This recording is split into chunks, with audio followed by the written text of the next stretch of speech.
I cannot forget Carcosa, where black stars hang in the heavens, where the shadows of men's thoughts lengthen in the afternoon. When the twin suns sink into the lake of Hali, my mind will bear forever the memory of the pallid mask. I pray God will curse the writer, as the writer has cursed the world with this beautiful, stupendous creation, terrible in its simplicity, irresistible in its truth. A world which now trembles before the King in Yellow.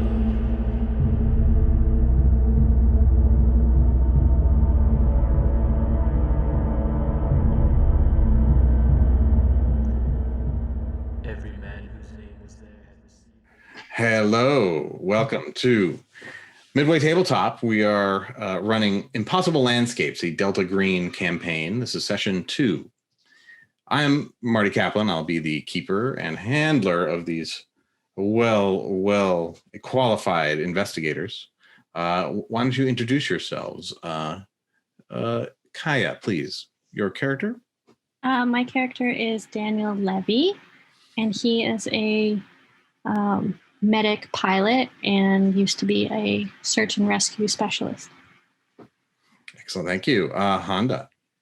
I am Dr. Fiona Frost, and I'm an FBI profiler and practicing psychiatrist. All right, Matt. I'm playing Dr. August Yoshida, who is Japanese, Swedish, American. He's a forensic pathologist who works out of King County Medical Examiner's office in Seattle, Washington. And John. I play Darin Stefanski, 51-year-old freelance intelligence operative. All righty. So when we last left our intrepid investigators, they had taken a day and worked late in the evening investigating the disappearance of Abigail Wright. She was last seen or known to be at her apartment in the McAllister building in New York City. And they found a terribly strange apartment. Every surface covered in glued on, tacked on papers, drawings, objects, like a cocoon of madness. And they are tasked with, by Delta Green, a shadowy organization in the U.S. government that is having them investigate the unnatural nature of what's happening here and deal with it if there is indeed any issues. So everyone took a night's rest, and Dr. Yoshida, you know those stories about when you wake up and you can't move? That's happening to you right now. And in fact, a lot of times there's a figure in those stories. Go ahead and make a sand check.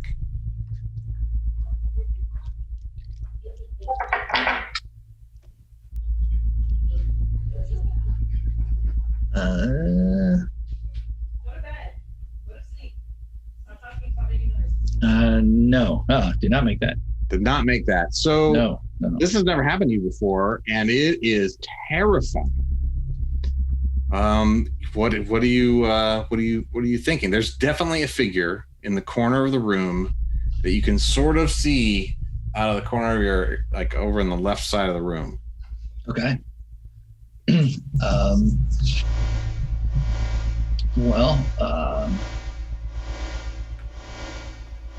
I'm going to try and just crane my eyes over in that direction and see if I can get a better look at them. They're moving closer. Okay. And this feeling of just terror is just welling up in you. You lose one sanity. Okay. And you see that It looks like a man with a beard, a blonde beard. He's disheveled, and he's got a python or like across his neck, and he leans down. The same guy with the python, and you're just like he's sort of just calmly coming closer, and then he passes to the side of your head, out of your vision, and you hear this. Do you have a question?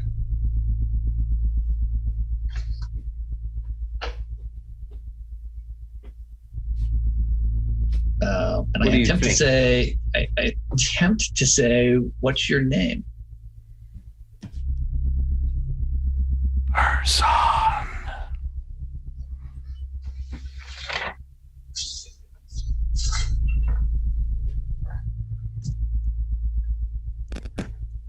You get the sense he's waiting for an actual question.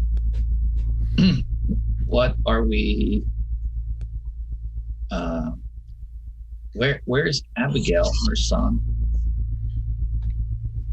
Abigail is on the 6th floor with the encyclopedia salesman.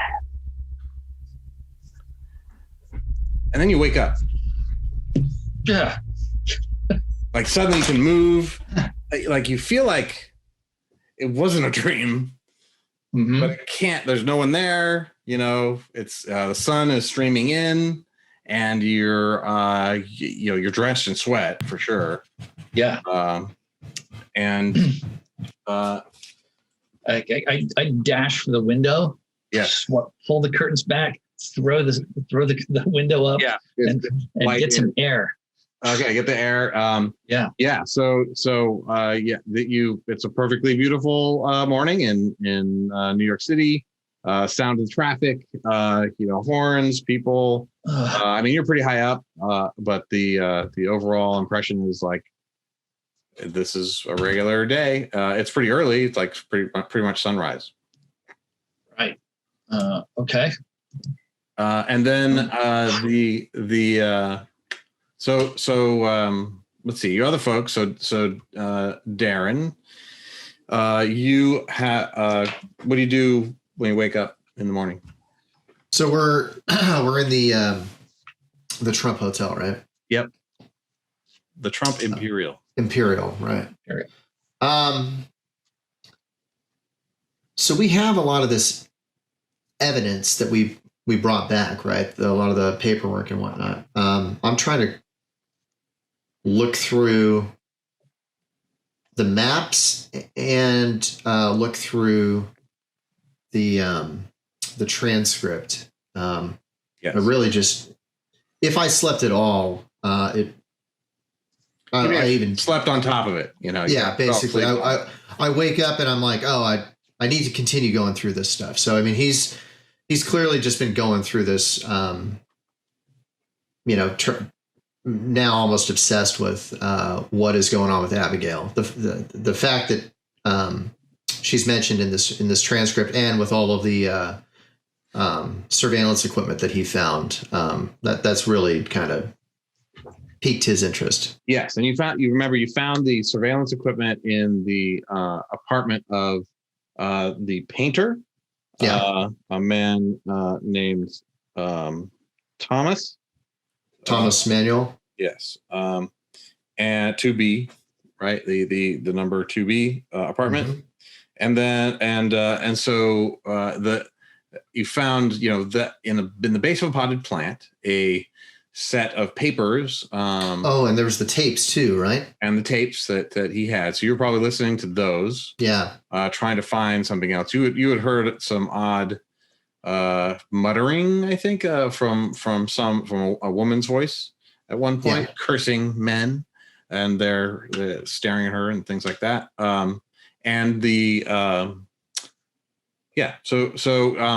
You don't really find out much more. The papers that this play is incomplete, but it definitely seems to talk about life amongst this artist's retreat or artist's building at in New York. And if listening to the tapes, it's mostly interpersonal dialogue. Are the tapes and the paperwork like directly connected? Like is the transcript of the tapes pretty much, or is there different dialogue in both pieces? No, you don't really. You are not able to find matching dialogue in the play and on the tapes in the time you listen to them.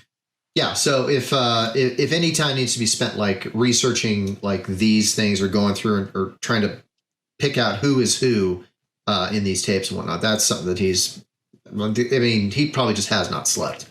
Yep. So go ahead and make so you're going to be tired unless you're going to do something to keep yourself from being tired. I'm totally fine with, taking chemicals to keep this going. Yeah. Okay. Crunch. Stimulants and whatnot. All right. So that may have an effect later, but yeah, sure. You're no stranger to. I'm not worried about the long game. It's all about what's going on now. Sure. So you investigate the thing all night. Go ahead. Let's see. I'd say make some kind of electronics, or if you have an art or even a SIGINT might be good. Probably electronics or criminology, I guess. They're both the same. So I missed it by 1. Too bad it's not COC. You could spend a luck point, but yeah, you don't find any connection. And in fact, you don't hear anything except for you do hear that like sound of a bouncing ball. Oh yeah, we heard that. Then before, some like a large creature of some kind, like bouncing off the wall. Sounds like they slip on the carpet. And in fact, there's you hear at one point it gets very close to the mic, and it's just like bump,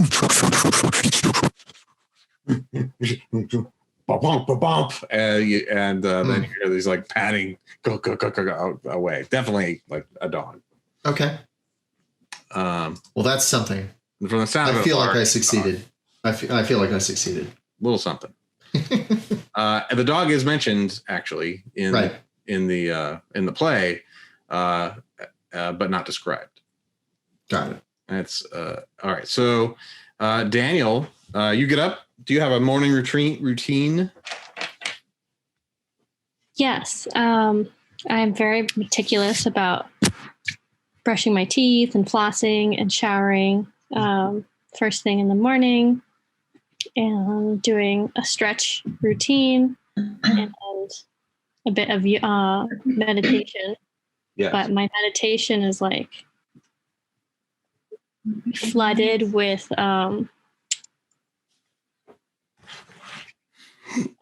thoughts of Pretty distracted.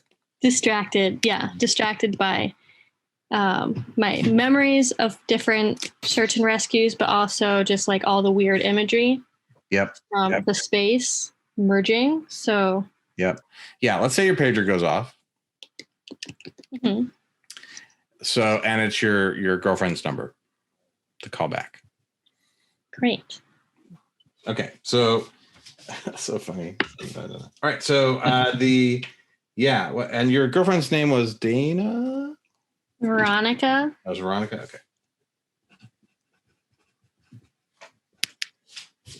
Okay. She says, "Hello, Daniel?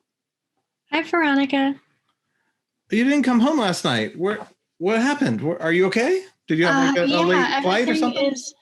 Everything's okay. I was hired to another gig, and it's been super consuming. I'm so sorry I didn't call you and contact you about it. Yeah, that's kind of like, that's fucked up, but I know your job is important and you save people and everything. So, don't worry about me. You hear a little. Well, how are you? How is everything? Everything's okay. I think, I just slept with, You guys have a dog together? Claire. Yes? Claire. I just, Claire and I made a night of it. I had ice cream. She had a chew toy. Nice. How's she doing? She's okay. She seemed a little like skittish though. She was like having weird, it was kind of cute, just like little running dreams, but she doesn't usually do that. Interesting. Yeah, I've been having some crazy nightmares lately too. Well, it was like, I think it was a full moon last night, so that always brings out the crazy here in New York. Yeah. Sure. Okay. Well, I miss you. So I miss you too, sweetie. I don't know when this gig will be up. Okay. But I will try and stay in touch and be home as soon as I can. Okay, so that's fine. I'm just gonna do my thing. So I'll talk to you later, Claire. What do you think? And you hear this like on the phone. Oh, she misses you. Oh. Well, give her extra cuddles for me. That I can do. No problem. We'll talk to you soon, Daniel. Love you, babe. Bye. Bye. Okay. And Fiona, what's Dr. Frost do in the morning? She's also pretty good about her, her hygiene routine, like brushing her teeth, her like skincare routine. Definitely a little bit of cardio to get the day going. Do you go to the gym? If there's a gym there, definitely. Well, of course there's a gym there. So yes, she would totally go to the gym and do a morning run.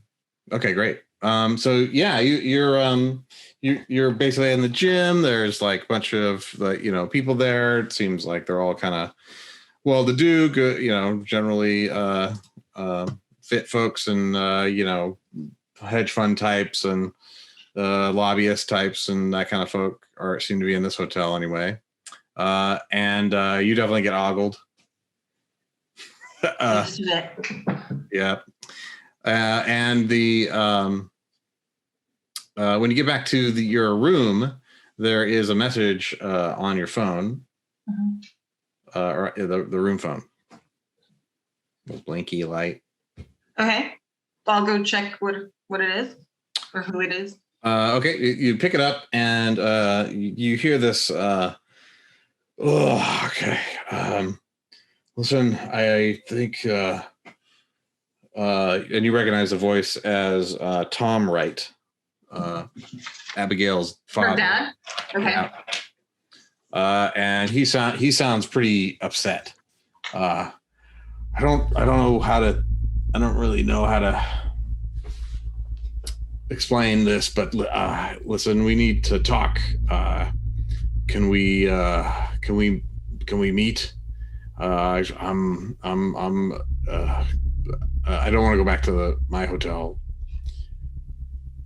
I'll be in my car out front, or in the parking lot of around back, actually, the parking structure of the Trump.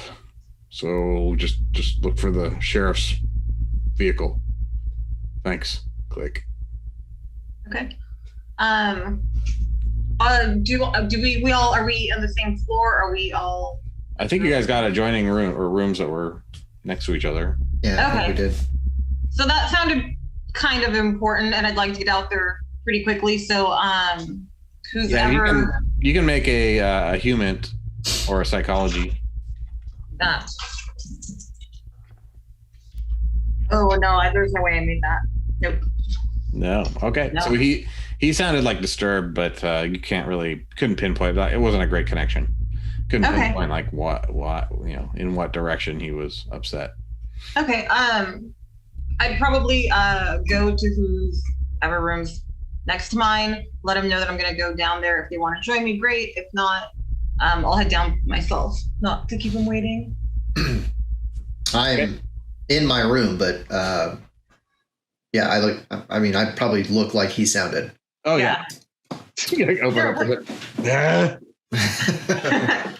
What, you still Red eye. drinking all Head over the night? door. What? What, are you hungover? No, I've just been up working. Oh, What do you want?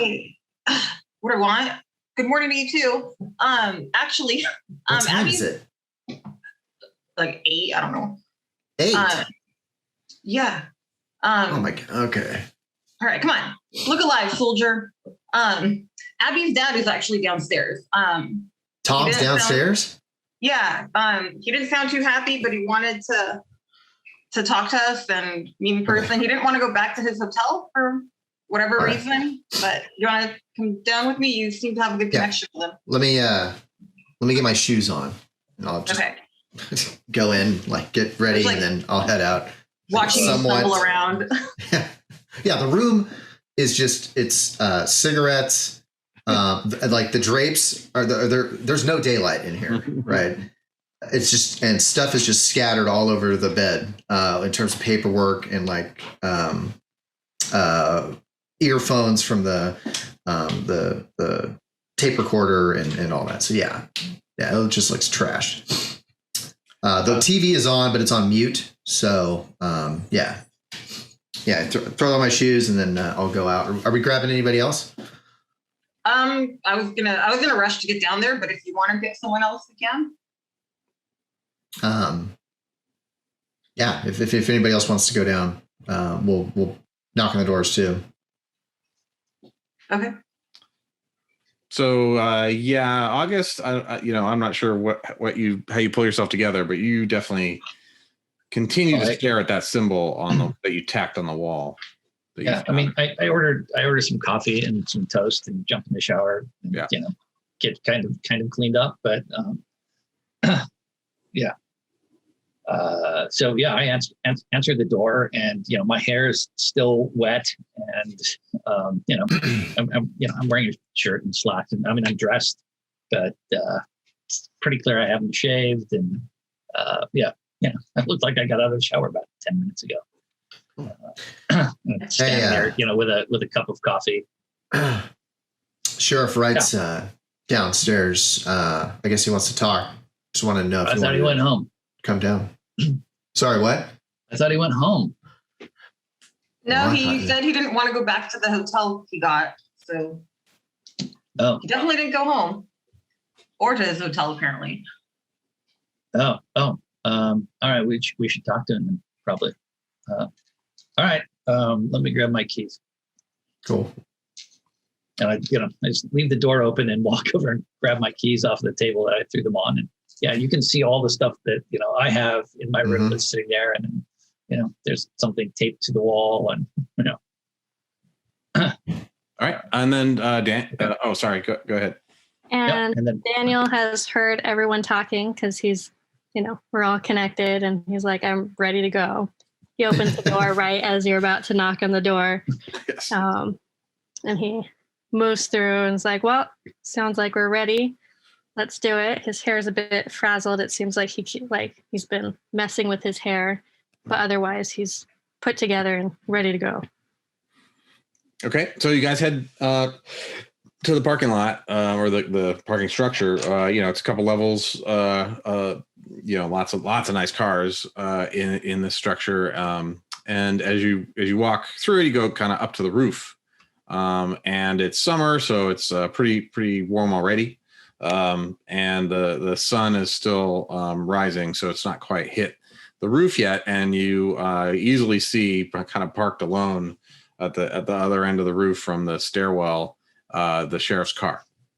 And you can see a window's cracked open, and there's like kind of cigarette smoke or some kind of smoke coming from inside the cab. So I tap Max on the shoulder and say, "Hey, you have experience with this kind of thing?" That's using your code name. Oh, right. If you all recall. Damn it, I gotta go look at my code name. Right. Oh, yeah, that's you, Darin. That's me. It's me. Yes, it's me. I look at my tab like Max. Oh, yeah, right. Yeah, Lewis Max. Max, yes. Experience. Whoa. What do you mean? I mean, I get the sense that you've done this kind of, similar investigation before, and, distraught father. I mean, I've dealt with a number of distraught fathers, but but I usually have something to point to. Right. No, I think I see what you're getting at. Let me approach gingerly. Don't want to spook him. Yep. Okay. You go up. You see he's sort of just smoking in with the seat like back. Yeah. I'll and the window cracked open. And tap on the window. Hey, Tom. You just startle him. There's just no around it. But he goes. He rolls the window down. He's like, "Oh, you all right? Right. Hey, Tom. How you doing? I've been better. Listen, I don't know what's going on. I went over to the McAllister earlier, just because since you guys are looking into it, he gets out of the car. He's got stains on his uniform and just so unshaven now. And he says, "Hey, yeah, thanks for coming down. I'm sorry. Really wasn't able to put myself together, and so I'm just listen. I got something to show you. It's in the trunk." He gets the keys out of the ignition. So as he's like fumbling for the keys or whatever, I'm gonna kind of call everybody over. Yep. You guys can have a chance to talk while he does that. Yeah. He's got something in the trunk he wants to show us. That's always good. Starting it. Something to show you in the trunk. Yeah. He kind of gets up. You get a good view of his butt crack, and he gets out of the car and just kind of is a little unsteady on his feet. He doesn't take much to tell he's drunk. So he kind of stumbles over to the car and fumbles at the keys. There's a big scratch on the back of it. So he finally gets the key in the trunk. He's and he looks up at you guys, and his eyes are just bleary. He's like, I don't understand this. And he opens it up. And inside the trunk is what looks like a life-sized marionette made of porcelain. It's really large. It has kind of just a blank face, and it has articulated arms that look like they're attached with leather straps, and it looks like a life-size marionette of a person, kind of all folded up. And it's wearing like a sort of looks like a painting overalls. Okay. I think so. In my mind, the shot is up from the trunk, and we're all just kind of staring down at it, and then it cuts to the marionette, and then we go back to us, and we're just kind of I looked sleeves of the overalls are rolled up. The paint on the overalls, it's sewn on patches. It's like a costume. It's really odd. Everyone make a stand check. Can we see the face? Yes. The face is sort of turned to the side, but it is molded like a face with a nose. If you missed it, just lose 1 sanity. If you made it, you don't lose any. What'd you get? Yeah, those are the ones. Oh yes, roll those. Yes. Made it. Didn't make it. Yoshida. Yeah. Yes. 53. 53. That'll probably do it for you because your sanity. What does it say on your sheet? Midway down on the Maximum left 99, current 55. Ooh, sweet back. Very close. So you want to roll under, right? So you barely rolled under. Don't lose any. It's fine. Fiona, you actually look at this and you're pretty sure you're like, oh, body. Did he kill somebody? That is what I thought. and in fact, it looks like at first a real person, and then no, it's this still weird mannequin thing, and he goes, I don't know why this is here. It was not like this when I put it in here. Where did you mean by that? Where'd you get this, Tom? I went back to the McAllister, and I wanted to talk to the people, the people there who, say they don't know anything about Abigail, but a bunch of bullshit. Anyway, I talked to the, I went down in the basement and talked to the painter guy who's working down there. He freaked out on me, and he attacked me, and I shot him. I put his body in my trunk. Everyone make another sand check versus violence as you realize you're talking to somebody who thinks that he murdered Manuel Thomas. Oh, man. All right, I did not make that one. If you're hardened to violence, that it's not going to matter. I am not. All right, surprising. Okay, so if you don't make it, just lose one more sand. Okay. And just the looks in his eyes, he got like his face goes from I killed a guy to it wasn't a guy to it's in my trunk and I've been up all night and I am drunk as fuck. So he's just looking at you. And a little bit of drool. So can I roll like human on this one to see is he just being crazy? Is there it's like yeah, that's fine. I mean, it was good. You know what? It doesn't matter because there's no way I made either. So. Oh yeah, you're a little shocked and shaken by this. I mean, I guess so he's like, what do I do? I guess I didn't kill him. Yeah, you probably just had a real long night, Tom. I think, maybe the stress of what's going on is maybe getting to you a little bit. I mean, he pulls out his gun. Whoa, okay. He goes, but look, I fired 3 shots and they're gone, right? Yeah. All right. If you look at this thing, and he picks it up and shakes it at you. Hey, Tom. Look, it's got blood, but it's not blood. It's got ribbons of red stuff attached. You see, there are these holes. Tom, set it down. And there's red ribbon coming out of the holes. Not actively, but placed in there. It is it is the weirdest thing you've seen in a long time. And let me guess, there's 3 of them. Yep. Yeah.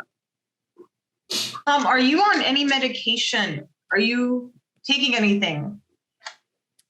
No. I mean, I'm drinking a lot. I'm wondering if maybe your medication, if you're on any reactive with the alcohol, you clearly seem. I mean, I'm taking, heart medicine, just for the arteries type stuff. But I mean, all I know is I can't eat grapefruit. He puts the thing down. So I don't know. Tom, I don't think he killed anybody. So look, I appreciate that you want to get involved, but you at this point you just got to leave it. You got to leave it to us, okay? Because next time it could be somebody, you could have actually killed somebody. You're too close to this. I know. I'm not in my right. I'm not doing good. I mean, it's bad enough. Lost Abby. But I'm just trying to help. No, I mean you've been a huge help, Tom. I mean, but nice. Right, roll a psychology roll. Me? Yeah. Oh boy, you're being nice to him. I am being nice to him. Calming his ass down. Psychotherapy. Yeah, that's probably the one. Right? Yep. Or human. I don't know. No, psychomemory. Let's do that. I did not make that one. Okay, but you didn't crit fumble, right? I did not crit fumble. No. All right, good.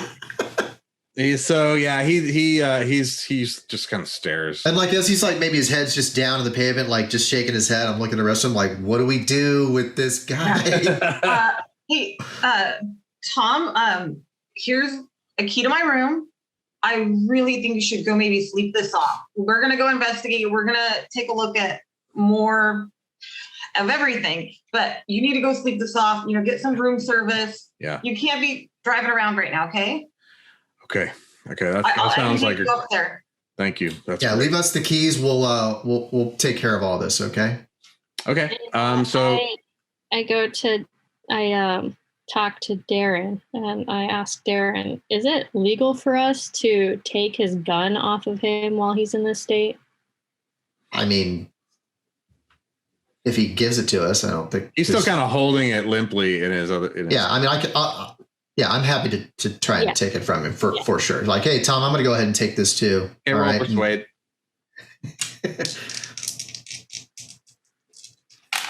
That I made 39. He's like, yeah, he doesn't even notice you taking it. Yeah. He has the key in his other hand. He's looking at it and he's like, yeah, this is probably going to be a nice room. It is pretty nice. I think you'll like it. It's he kind of starts to trudge away.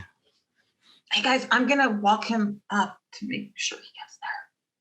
So I'll go up with him to make sure that there's no issue. Okay, cool. So yeah, you lead him, and he is just a smelly, sad sack of a man. He definitely suffers some kind of trauma. He's mumbling, and you make out, this painter, like this fucking paintings were weird. It's fucking, he attacked me with a goddamn knife. And he doesn't even like notice it. Like he's just being verbal in an unconscious way. So yeah, he needs like to be.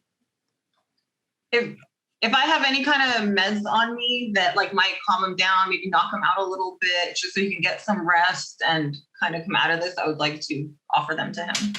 Sure.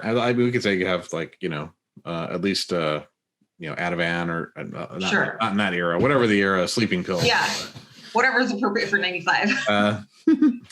So you give him some of those. You get him back to the place. Are you gonna stick around to help him shower and shit, or are you just gonna let him like drag him out and drop? I mean, I don't want to like help him shower per se, but like, hey, you use a shower, use anything in here, just lay down, relax, and cool. And we'll just stay here. We'll come back, get room service. We'll come back and we'll talk, but maybe just stay in today and don't do anything else.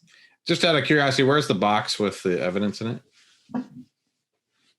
I don't think my room. I wasn't looking at it. Yeah, I've got the stuff I think the transcripts and the tapes in my room. Yep. Okay. Yeah, I think it's probably in your room, Darin, right? Yeah. Okay. For the most part. And I have a lot of the paper stuff. Yeah. That came off the walls. Yeah. Yep.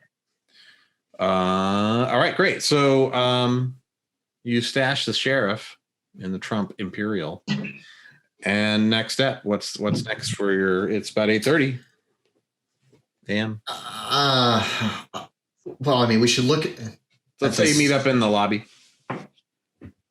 Yeah. Was there anything? Unless you want to look through his car. Sorry. Yeah, I was going to say, was there anything in the car that we, that he maybe forgot to mention to us in his state of mind that is important? There is, the freaky marionette in the trunk.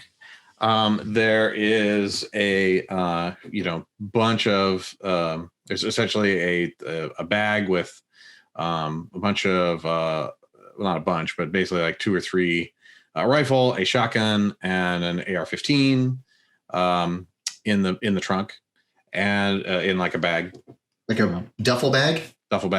Okay. Along with ammo, for 3 or 4 clips of those. There's a shotgun mounted as per usual in the cab. The cab is a stinking mess of just foulness. There's not only just used containers of booze, an entire pile of them in the passenger seat well, But also like some of them are filled with a yellow liquid that was Anyway, and it just stinks so bad. And the other, go ahead and make a search. Yeah, search probably. Everyone? If you guys are all going through the car, sure.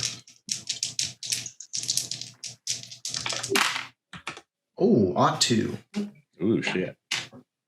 That's real good. I will take it. I got a hard success, but not that great. Hard success. Not a thing. Not a thing. Okay, great. So let's see. You find a card from a detective, a New York detective named Graham Gurananda. This name is ridiculous. Giuradanda, Giruadanda, New York detective. It's his, his card, his contact info on it. Let's see. And you also find a second card with that one, with a name. It says Cynthia LeChance, the Art Life. It says on it, and the address. It has an address on it in New York. And her title, it says that she is a building manager. And this would be the building manager for the building we're searching? It's pretty easy to make that connection. Yes. It's definitely the McAllister building is owned by Art Life. You do know that. And let's see. Okay. Yeah, those are kind of like the, amongst all of the, burger wrappers and that kind of stuff. Those are the things that that stand out. You don't find a notebook or anything like that he might have as a cop. He might have been carrying that. So you might have that on his person. But you also got his gun, which is a police issue 38. Okay. With 3 bullets left in it.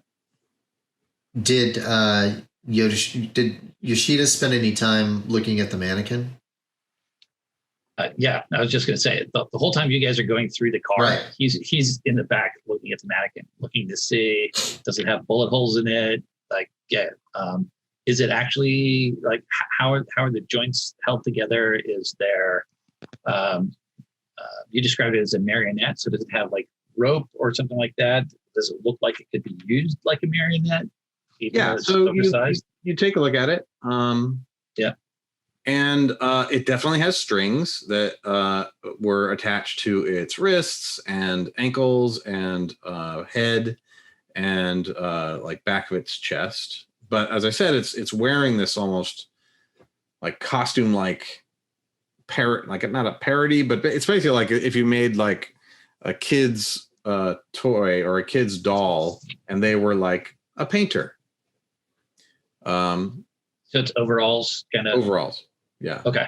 So if the little straps that come over, can I undo those and see the torso where the shots were? Yeah. And so inside the torso, so you take kind of off the top of it, and it's made of porcelain. You see that its construction is very odd. It appears to have gears in it too. I tap on it. Is it hollow? It appears to not be hollow because it's heavy enough that it definitely has some kind of mechanism inside. Okay. But the external surfaces are all porcelain with some metal details, like rivets.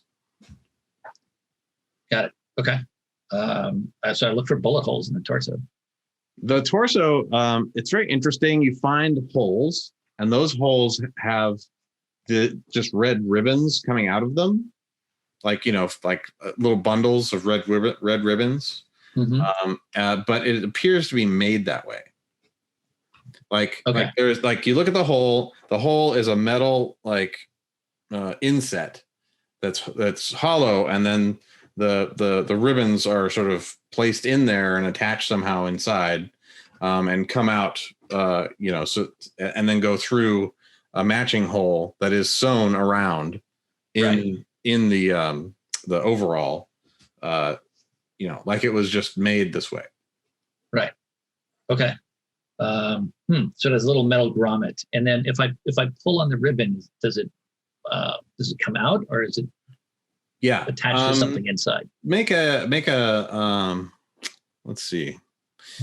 I would say just make a search check. Yes, easily. So you pull on it kind of slowly and carefully. Yeah, as opposed to a little real tentative, fast. And you're careful. And you sort of pull on it, and you feel inside there's a mechanism that sort of clicks. And then a metal spike about maybe 10 inches long pops with incredible force out of the chest. Well, which is like solid steel spike. Okay. I step back in a big hurry. Yeah, it's it's very startling. Marionette's just like big spike just popped out of his chest. Blank face. Hey, Dr. Frost, you should come see this. I'll wander over. Probably everyone should come see this, but okay, yeah. Also comes on over. Yeah, I was examining the mannequin here, and you can see with these other two holes. So there are 3 holes. They're pre-made. Looks like some pretty nice work. You can see there are ribbons coming out of them. So I pulled on one to see if it was attached to something inside, and when I did, this metal spike came out of the hole, like spring-loaded or something. You could have been hurt. Put your eye out with something like that. That looks, Yeah, it's razor. I mean, the point is incredibly sharp. Yeah. So, Dr. Frost, any sort of, read on the person who might make something like this? I don't know if that's your kind of psychology. But. I mean, it might be. Maybe I have encountered this. I deal with abnormal psychology and serial killers and all that. So, Marty, would this be something I might have seen? Whoever built this is a little... You can make an idea roll. Saying. Okay, yeah, 21. So, whoever made this, this is an absolutely crazy thing to make. It is not, it's beyond art. It's into madness. And you take a closer look at the mechanisms, because now the chest is sort of shattered open, and they don't make any sense. There's gears, and there's the porcelain, and there's the structure of it, but the way that spike is attached and how it popped out, there's no spring. There's a spring over here. It just really doesn't make any sense. To the extent that you're like, how did this spike even pop out of here? And you don't have mechanics or anything like that. No. Yeah, you're just like, who could have made this? This is an amazing piece of art that is a mystery to me, how somebody even made it. Yeah, I'm sorry I'm not much help here, but this is just extremely bizarre. How did that even come out? Oh, Are you? sorry, Matt, I think Matt. you're muted. Yeah, you're muted, sir. Are there more of those spikes? Can we see them? I don't know how it sprang. Like it was sealed until it shot out of the chest. I mean, you could pull on one of the other ribbons. Not sure I want to escalate the situation. Why don't we just put it back in the trunk for now?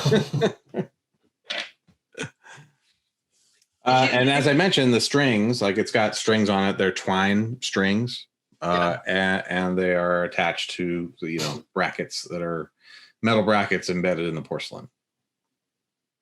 Did you find anything in his pockets? Was there anything, I don't know, identifying about this piece? I mean, I didn't go through the pockets. I hadn't gotten to that yet. I was just, I was trying to verify whether he'd actually put bullet holes in it or not. Yeah, and then it attacked you. I'm glad you're okay. It's a little odd that he fired 3 shots and there are exactly 3 holes here. Right. Like, did he make that connection afterward, after seeing this marionette? Or, I don't know, he didn't seem all there. I mean, yeah, he may have seen it and then, I don't know. Then he fired 3 shots in its direction wildly and, he does not seem altogether. So if you look at the pockets, you do find a like a Walkman, a tape Walkman, and a set of headphones. Oh, okay. Well, I had those to Max. That seems to be his specialty. Okay, I'll hit play on the Walkman. It sounds exactly like the tapes that you've been listening to all night. Really? Any discernible voices that match who I've been listening to? From where you're listening to it, like you just press play. Right now, it just sounds like that sort of, echoey kind of, muted noise from the street kind of background. Right. So no real like conversation going on. Sometimes. Look, I mean, the tape is probably an hour and a half long, I think we determined. So, from you're listening to it for that moment, no. Okay. I'll spend some time listening to it at some point down the road then. So okay. I'll keep this on me. All right. What's next? All right. Well, let's close the trunk. Load it back in there? Yeah. Well, I never took it out. I mean, I thought we did for some reason. I thought it was on the ground, but like Tom had picked it up, but he put it back there. He was like, let's keep it in the trunk. Yeah. Cool. I am happy to park the sheriff's vehicle somewhere inconspicuous, and then we can continue on. Sure. I need to go back to my room and get the rest of the paperwork and whatnot. Okay. And, so we can fast forward to wherever you guys want to do. I know. Let's see. I think you were thinking, Matt. Dr. Yoshida was looking into occult bookstores. Yes. And you had found one nearby. Quest Bookshop. Yes. And any other investigation everyone wants to sort of look into. Well, now I want to go into the basement of the McAllister building to see, did he shoot somebody and just grab a mannequin thinking it was a body? Yep. So as you remember, there's an external entrance into the basement, as well as I believe a stairwell. You can look at the map up in the so the first floor map is there. Cool. Right. Basement is accessed through there's an external door to that. Oh, okay. Gotcha. Like, Oh, where it says down. Okay, I gotcha. Near the front where it says down. Yep. Got it. Okay. Do you guys drop me off at Quest, or do you wait for me to go rummaging around in the bookstore, or how do you how long do you think it'll take? I mean, I got to buy a notebook and ask some questions and look through a couple of things. I don't know, half hour. Okay. While we're waiting for you, I wouldn't mind putting a phone call into the building manager. Do we have her phone number from that business card? That is on the card. Okay. Cynthia LaChance? Yep. Okay. So let's do the bookstore visit just real quick. Sure. So you drop into Quest. The smell of patchouli hits you as you open the door. It is crammed with all sorts of occult books of every kind, stripe, and color, self-help, things about yoga, things about theosophy, Crowley and stuff, or whatever you want, Kenneth Anger films, even. Crowley, Blavatsky, got it. Exactly. Okay. Yeah. And at the a woman is sort of sitting knitting at the register, and like she is just squished in there, and doesn't really look up when you come in, but she basically says, go ahead and take a look around. We got everything you need here, every kind of occult, and we hopefully your quest is successful. Do you have any blank notebooks? She points with a knitting needle over at like a rotating thing that's got like various notebooks with blank notebooks with designs on them, including moleskins. Okay, cool. I pick up one that looks like this. Nice, sure. Happens to be. Yeah. And hey, you need a pen. Yes, a pens. She points over here, and various pens with dragons carved on them, or the little I don't know, different occult symbols on top of the clicker. Okay. All right, I grab one that's got a nice yin yang symbol on the clicker, and bring those up to the front, and then say, I'll take these, but I'm doing some research, and I've run across this odd symbol, and I'm wondering if you could point me to an area of your store that might have books on that cover things like this. Okay. And you show it to her, or how do you? I will show her my drawing of the thing that we have that I made last night. Got it. That looks like you're gonna look in the demonology section. That looks like some kind of sigil for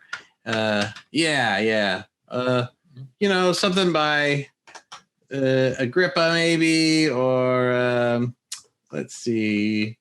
Let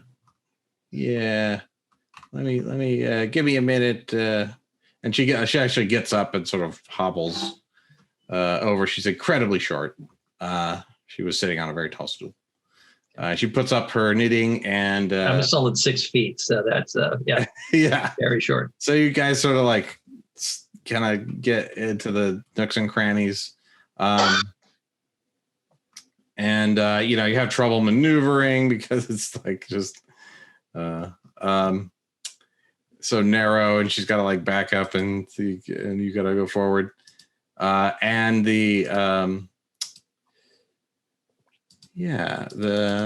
sorry, just a moment. We'll edit this part out.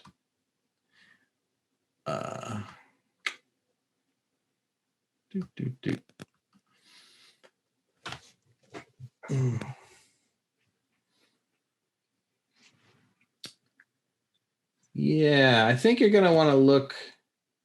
This is it over here. I'd say you're gonna find it in here. You see all kinds of these symbols. They're like medieval monks or whatever, summoning demons or whatever. Here you go. And she pulls a book off the shelf that it says Ars Goetia. Arsgoetia. Oh, ARS. Yeah. And it looks like, it's kind of black. It's probably, it's published by one of those, the lighthouse books or whatever. And it appears to be a catalog of medieval demons and their seals. Okay. And one last thing. Do you have a book on dream interpretation? Oh, we have a book. Dream we got 20 symbology. books. Okay. It was sort of I suspected you did. And you basically get into the dream interpretation section. Yeah. There's plenty of plenty of books there. What are you looking for? Just something that talks about the symbology in dreams and what the symbology means. Sure. You find a what looks like a mediumly. It looks like the person who wrote it is a sleep psychiatrist. As opposed to somebody who's maybe got no credentials. So you find something that really is more research based than dare I say faith based. And there you go. Hey, great. I'll take them all. Great. Yes, and so the two books, they come up to there's petty cash to spend, so buy them, and the lady goes back to her knitting, rings you up, says, "Well, I enjoy it, boy. Don't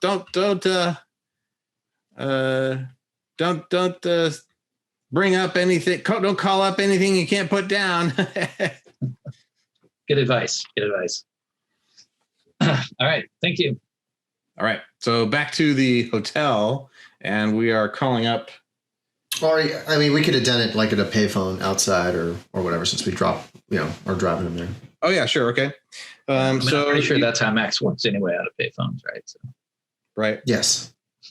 So you give Cynthia a call. It rings a couple times, and it picks up. She appears to be in her office. She says, Hello. Hi, is this Ms. LaChance? Yes, Mrs. LaChance. What's your, who are you? Hi, I'm Agent Max with the Federal Bureau of Investigation. Oh. And I hammer down the title there. We're... well, how can I help you, Agent?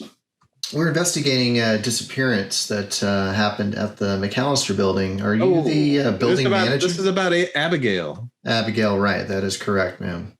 Oh, terrible. Well, yeah, she's been gone for a while now. I thought the investigation was all done. Oh, no. As long as they're still missing, we're still interested. So some new evidence has come to light.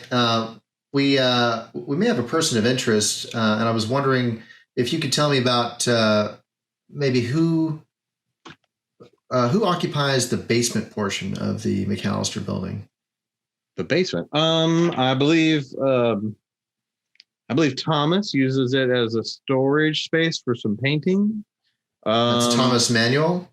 Yes. He's in 2B. Mm-hmm. And yes, I believe that's mostly. There's the boiler down there. Mm-hmm.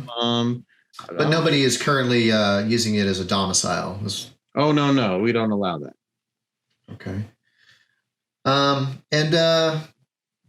this is the first time we've been able to speak. So I was wondering, do you have any thoughts on the disappearance? I know you've been questioned before. Just anything out of the ordinary. Oh, well, I can tell you it's pretty, it's not ordinary that none of them have paid their rent for a while now. You're saying all your tenants have not paid rent? No, not. We've sent late notices. It's been, oh gosh, only almost 6 weeks now. We're gonna have to start evicting them in a couple of weeks. But I've gone in there. I've tried to talk to them myself. They won't talk to me. Won't even open their doors. So you've not been able to have any conversations with any of the tenants, including Abigail? Oh, I did speak with Abigail, but that was a while ago, before she disappeared. How did she seem when you spoke with her? Did she seem frazzled or upset about anything? Well, it was exciting because she had, the reason that we brought her into Art Life was because she had this successful show and she wanted to go on go use the money, I suppose, to do her next set of work, and it was very exciting for her. She's a young one, and she's coming up in the art world, and we love helping that out at Art Life. Yeah, it makes a lot of sense. When you met with her, did you meet with her in her apartment? No, I don't think so. It was when I met her, it was to interview her for becoming a tenant. I see. And at any point, had you gone into her apartment while she was at the McAllister building? No. Okay. I do have keys, I suppose, but I haven't. I try not to go in, and we try to give notice, and I haven't been able to get a hold of her. But I understand with the disappearance investigation, the police went in and they found some strange things. Yeah. Okay. Yeah, that's what I was wondering, if you'd known about any of the previous occupants of that room and had it already been in that strange manner prior to her moving in. So, have you talked to the police? I understand you're FBI, but there's a detective who was in charge of the investigation. Is that Detective Gurianda? Yes. He's got a devilishly hard last name to pronounce. I've not had a chance to speak with him yet. I wanted to speak with you since you personally met with Abigail. Well, it's very sad, and this is all going to be. I mean, I've never had to evict a whole building at once. Mm-hmm. And it's what's going to have to happen. And I mean, between you and me, it seems like the company wouldn't mind it, I suppose. Like they want to renovate the place. One final question, and I'll let you get back to your day. Thomas Manuel, what type of art interested you in having you bring him into Art Life? Thomas was quite an accomplished painter. He was sort of mid-career if Abigail was a beginner. He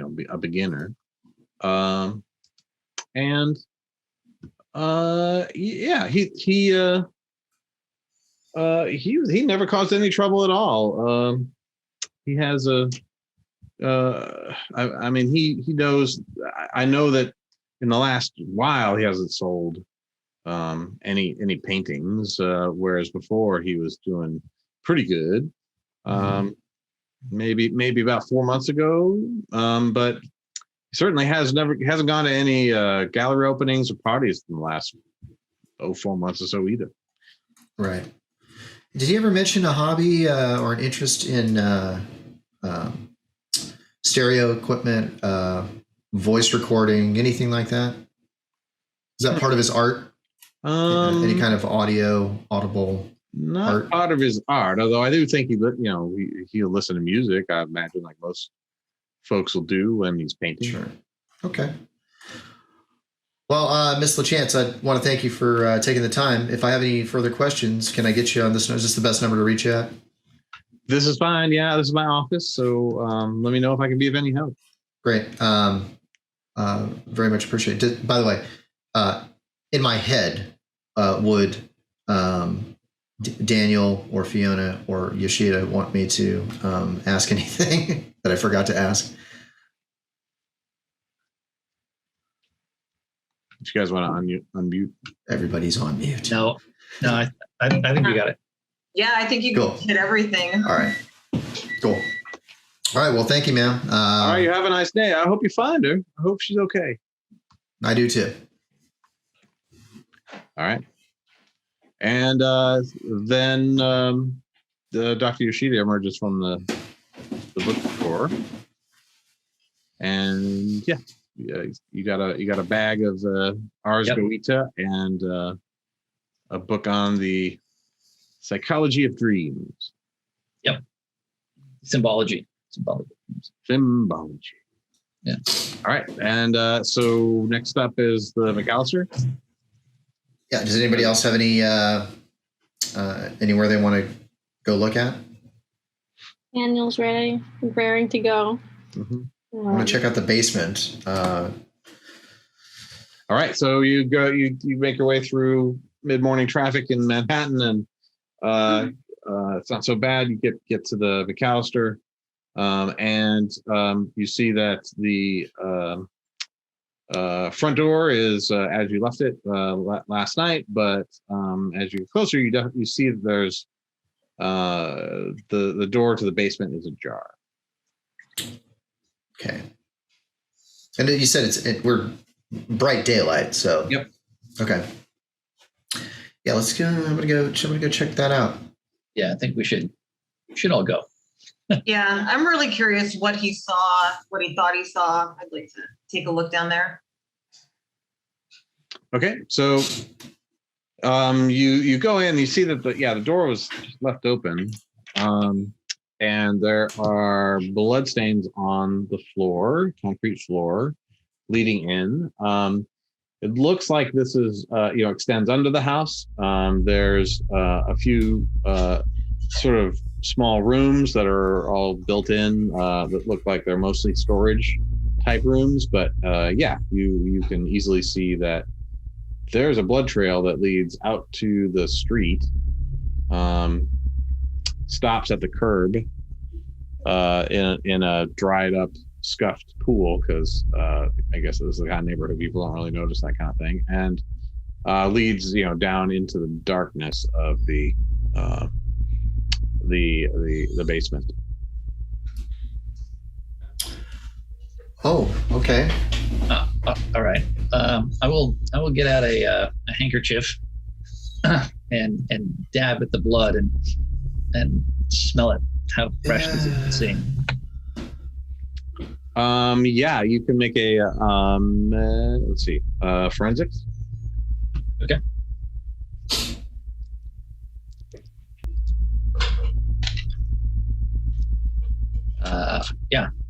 Ought 9. Ought 9. Okay, so you definitely this is tacky but not completely dried. So there's certainly been spilled in maybe within 6 hours. Okay. But not more than 2. Okay. Or more than 2, but not less than 6. Sorry. Okay. So within the last 6 hours. Yep. Okay. I'll ask Agent Maya, how much blood is this? Is this consistent with multiple gunshot wounds? Yes. Absolutely. Oh, I would say that yes. This is consistent with a body being dragged or carried, basically from the basement to the curb and probably to a trunk. Okay. Did he actually kill somebody and then hide their body and then change it out for a mannequin? I mean, Why would he seemed like he was with it enough. I'm sorry? He didn't seem like he was present enough to clean his car from blood. I mean, Agent Min.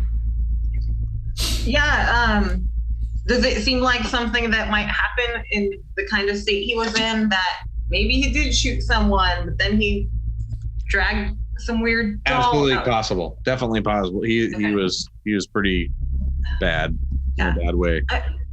I mean, But where that mannequin came from, Right. Marionette came from. And why didn't we see any blood in the car? Right. On the car. Like in his state of mind, I could see him completely capable of mixing it all up, but it doesn't add up in terms of what we saw and what we're seeing here. I don't quite understand at all.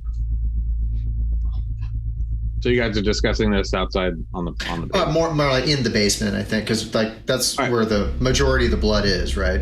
Oh yeah. Well, down in the basement, it leads to one of the rooms, and you sort of you find the light switch, turn on the light down there, and you see that one of the 4 rooms has been converted to a painting studio, and the smell of blood is, you can smell it, but it also is mixed with like oils and paint thinner. Okay. Smell, of just painting. Go ahead and make a search check, everybody.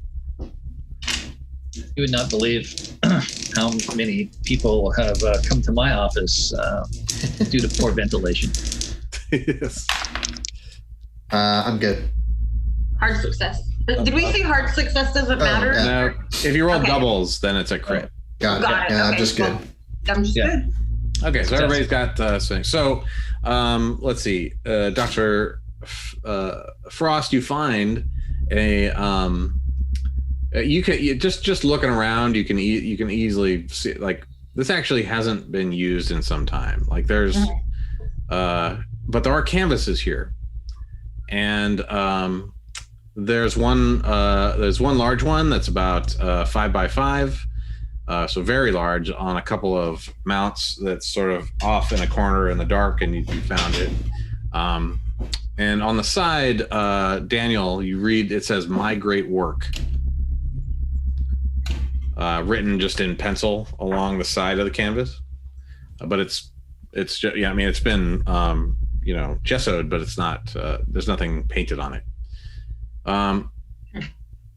You, Darin, you find a painting that is sort of turned out against the wall and stacked with a few other paintings, and you sort of take a look at it. You turn it over, and looks like it's a painting, and it's pretty well done. Much smaller than the other one, maybe 2 by 3. A child-sized clown in yellow and blue is like dancing on a stage, trailing a white paper dragon on a stick. And make a sand roll, because this looks familiar.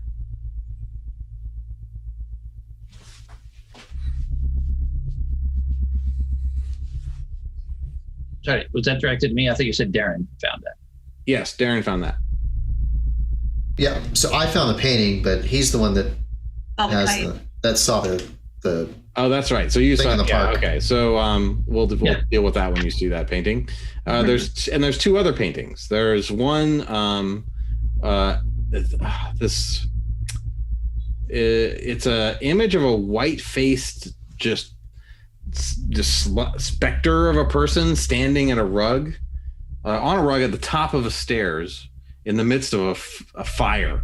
Like it's a house on fire. They're standing at the top of the stairs, and the rug is a strange aquamarine color that really, like, shimmers with the red of the flames, the orange of the flames.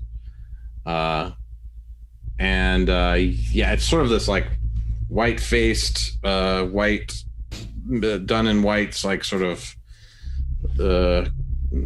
indistinct, because it's in the middle of flames. Is it like a ghost or just some kind of figure? Could be. Okay. No real face detail. It's like kind of it's very impressionist.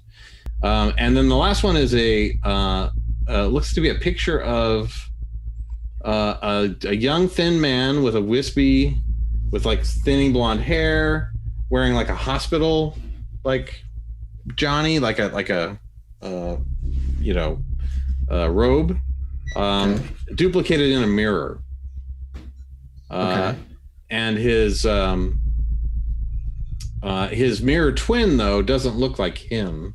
It's all deformed and muscular with a misshapen head, like a guy who's like all misshapen. but they're like looking at each other in a mirror. Right. That's, and then you also, and then finally, Dr. Yoshida, you find 3 plastic pails of linseed oil that are stacked up in the middle of the room, and a note on them says, "For Sammy, pick up." So SAMI is that. And there is a bullet hole in one of the linseed oil pails, and it has leaked out onto the floor around it, or over the top of the other ones. All right. And it's mixing with blood on the floor, so it looks like there was somebody fell.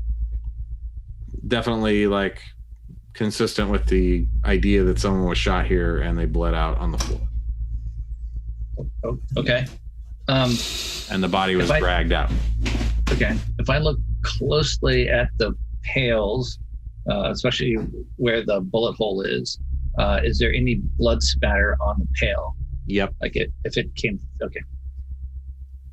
So, and you can pretty easily like figure out where the person was who got hit or got shot was standing, and it was not too far from those. Okay. Looks like he was basically, whoever they were right in front of the large painting. Okay. The large canvas. The canvas, yes. Just has something written on it. Okay. So, well, somebody was definitely shot here. Okay. Right there. So. All right. So, we should probably have a talk about that. What do we want to do now? Like at this point, it's just us. Do we want to call the police about this? I don't think we should call, and at least not just yet. Maybe we need to. Okay. I think maybe even calling the handler. Okay. First. I like that idea. Yeah. Okay. Let's see. So, sorry, Matt, make a luck roll for August. Made it by 1. Okay, so you can decide if you saw the other paintings or not.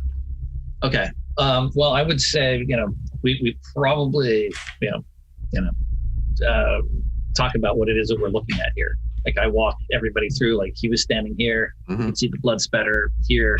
The bullet is there. There's no bullet hole out of the other side, which means that the bullet is probably still in here.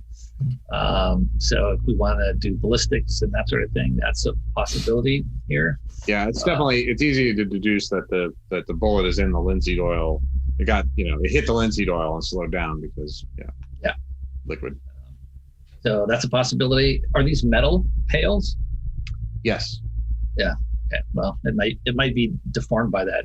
May not be able to do the entry is but for sure. Yeah. But the guy was definitely standing here. It would actually be kind of nice if there was a cork that we could plug this up because there's still linseed oil dripping out of here. But well, I mean, it's dripping a little bit, but it spilled out to the point where it's lower than the hole. Okay, it's lower than the hole. All right. Well, then that's fine. What did you guys find? I mean, this is definitely a painter's area. We got all these paintings over here. Do you hold them up? And let me show them to you in detail. Yes. Let me bring those over to you. Can you get this, sir? Yeah. You're not afraid of clowns, are you? Yeah. So yeah, it is in fact the clown that you saw dancing with the dragon in the Washington Square Park that day to an unbelievably accurate degree. So you get to make a sand check there, Mr. Thought that might be the case.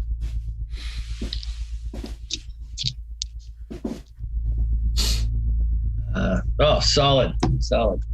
Great. Oh yeah, it got to be a coincidence. Maybe that kid probably is at that place all the time, and maybe he saw it one time and just painted it. Yeah. Yeah. So yeah, but I do say, hey, I've seen this kid and this dragon. What?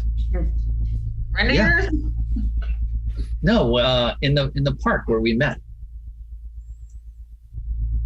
I was getting an ice cream, and there was a little troupe performing, and I mean that exact kid and little paper dragon.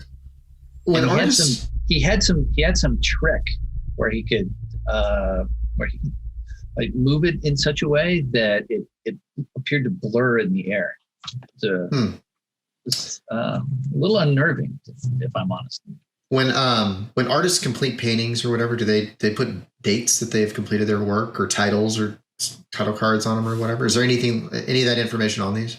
Yeah, I saw my greatest work on one of these blank pages or blank canvases. Yeah, the big blank one.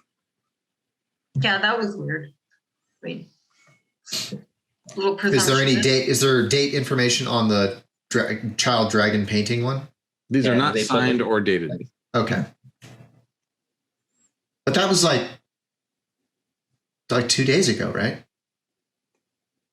How long ago when did we meet? Was it yesterday? Or the day Less than before? 24 hours ago. Yeah, that was yesterday.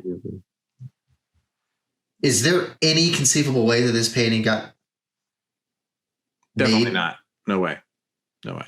It's I'm dry. sorry, I It's didn't hear. oils and it's dried. Oh.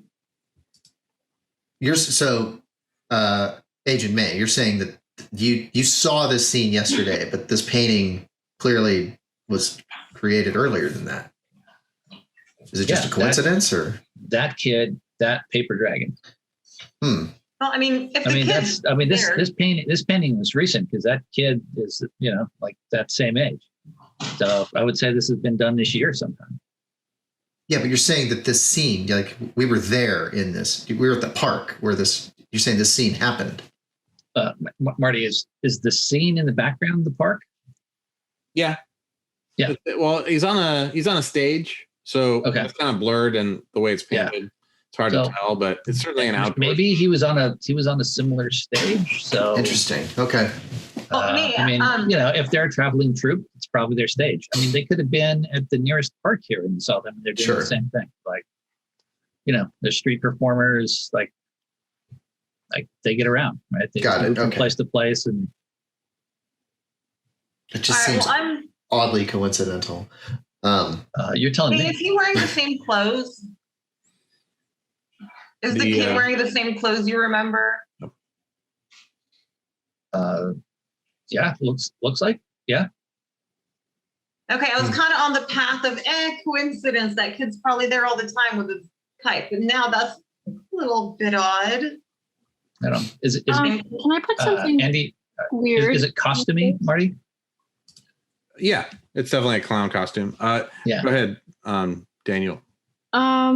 It's just that there's been some weird things going on, like the doll, like dead person turned into a doll, and this painting, and this blank painting with my greatest work, and you seeing the same thing, and I don't know why, but I think I don't know. I feel like I'm going crazy here, but what if there's a correlation?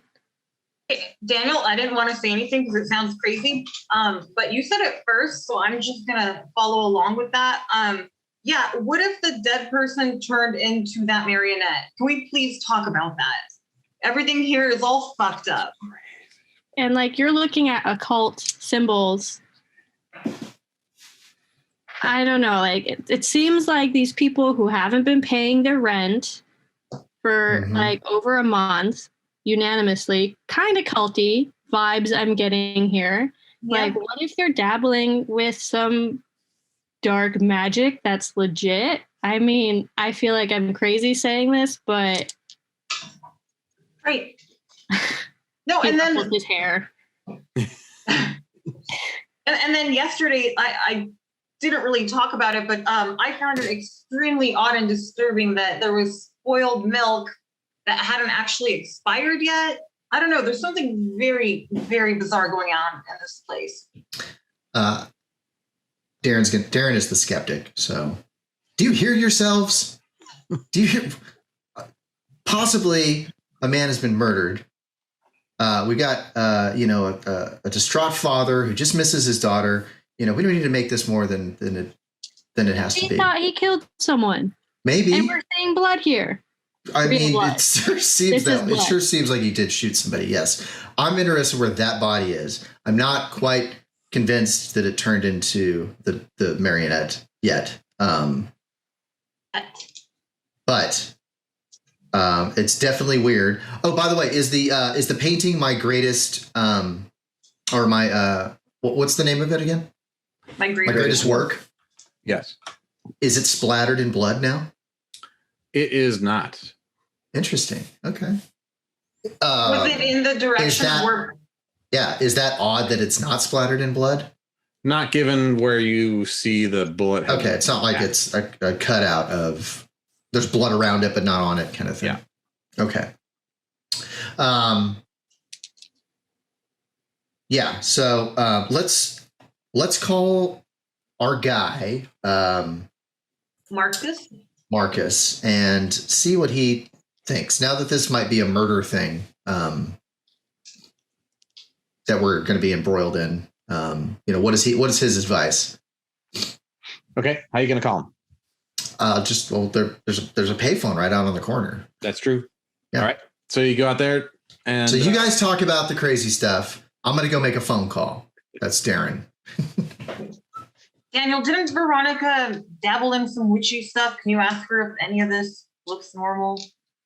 Like, I remember she and I talked about it, and she was saying, I don't know.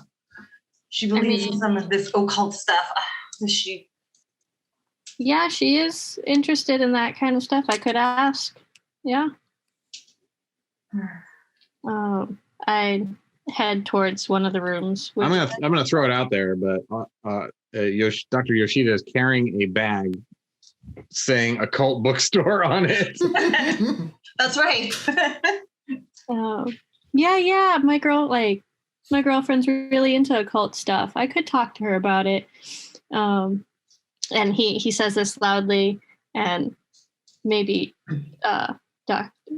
May says something about his bag. He totally doesn't notice the bag. Yeah. Apparently neither of us do. All right. The camera passes that moment. Yeah. Sorry, Matt, do you want to do something before we do the call with Agent Marcus? I will not very subtly set the bag within view, sort of set it down, and say, and then sort of move it to the side slightly, and say, something even weirder happened to me this morning. And then we should probably cut to Darin's. Nice. Nice, like it. Okay, Marcus. Is that how he answers the phone? Yep. Great.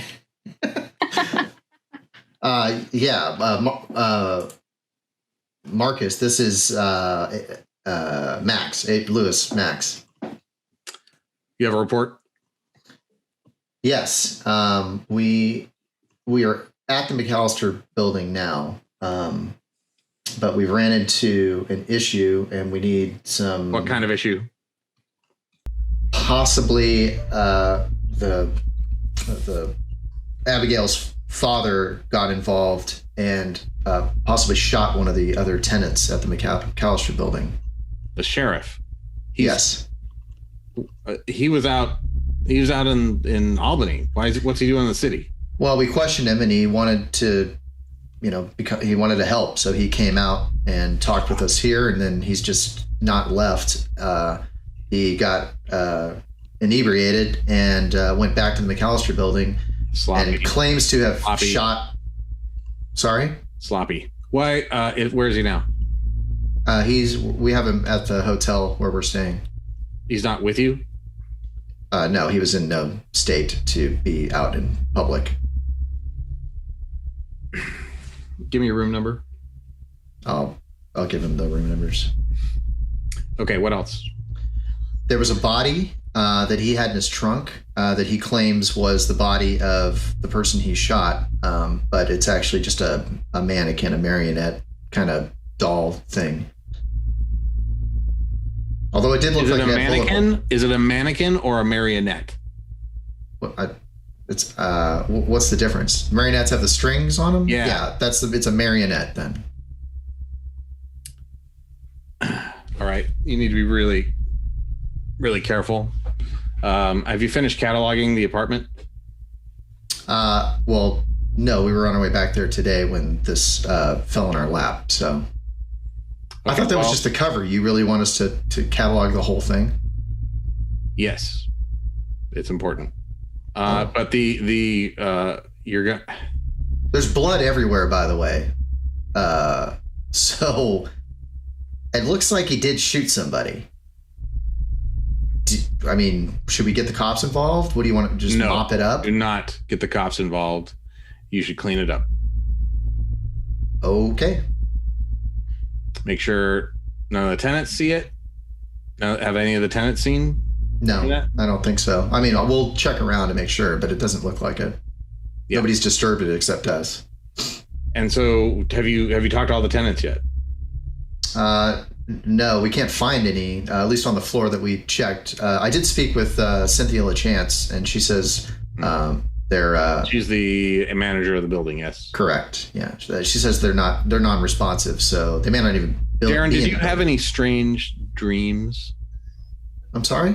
Did you have any strange dreams? Oh, last night? No, I didn't sleep. I stayed up all night listening to some of the audio recordings. Good man.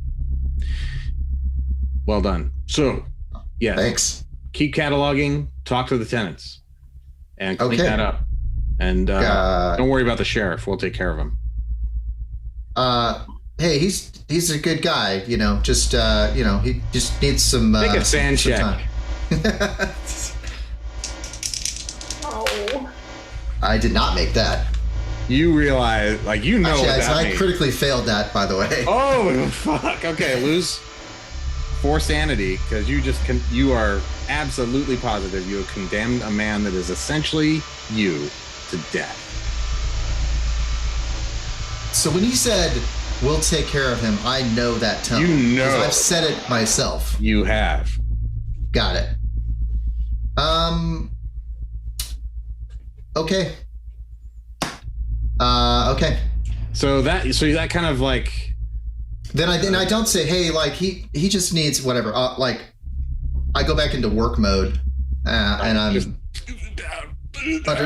understood. Do you want to deflect any of this to your bonds? No, I'm good right now because I still think I can control this situation. Okay. So, yeah, I'll just say, all right, understood, and I think we're good here. Thanks. Yeah, stick to the mission. Got it. Click. I'm gonna go down there to the basement and say, I gotta go. I'll be back. Where are you going? I don't have time. I have to go back to the hotel. I have to talk to the sheriff. I'll be back. Can you bring his car back on the way?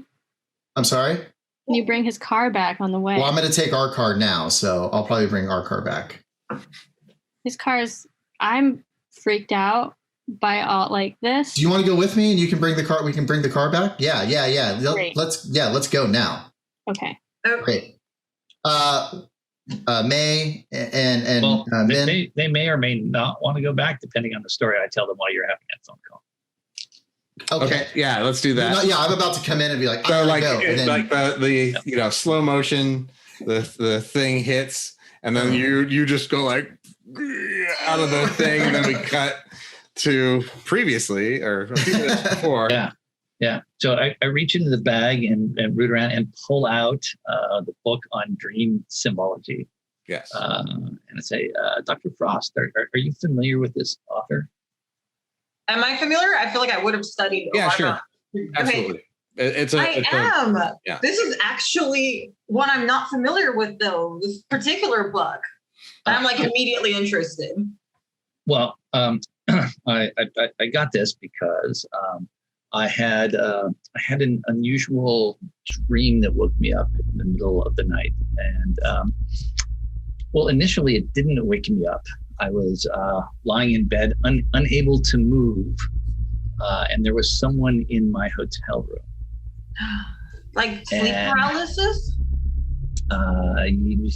Okay, yes. And they approached the bed. It was a bearded, homeless man with a python around his neck. We saw this man crossing the street yesterday. I remember that. That'd be difficult to forget. Yes.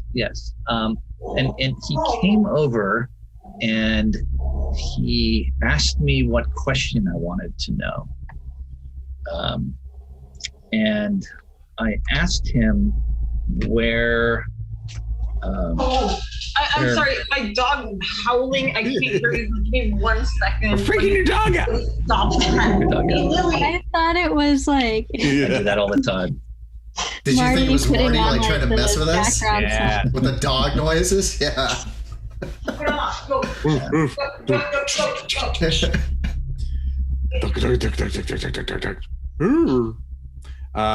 Yeah, that's great. Okay. Oh my gosh, fun times. Okay, cool. Well, why don't we take a 5-minute break and let We can do that. maybe bio break. Yeah. We've been going, so we have another hour or so. So let's. Perfect. Oh, is it? You want to wrap this up and then we'll do a 5-minute break? Oh, Sure. Perfect. Just Okay. this bit. Yeah. Okay. So I asked him where Abigail was, and he told me that she is on the 6th floor with the encyclopedia salesman.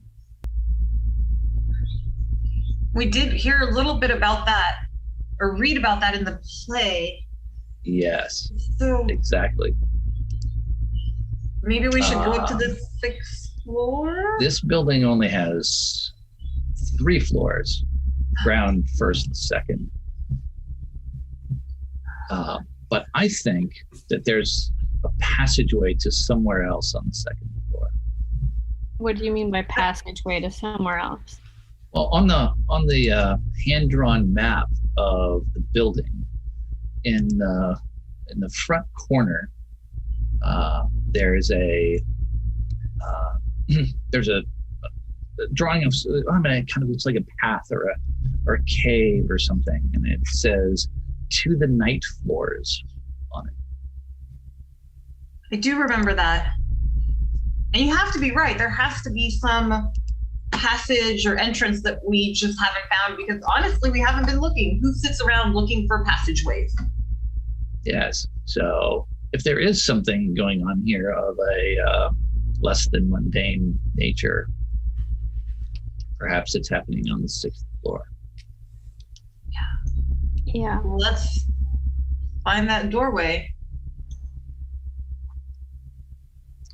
Well, let's wait for Then Darin bursts in the Max to room. come in. For the supernatural.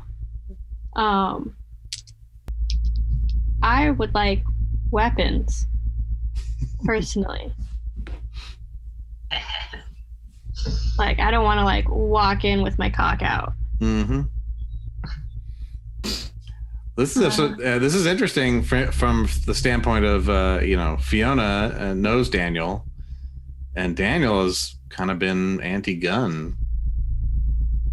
Oh, right. Yeah. Total pacifist. So is that because Daniel's really scared? Like, how does Daniel deliver that? Daniel is scared, and there's like not like it feels like there's something beyond human happening.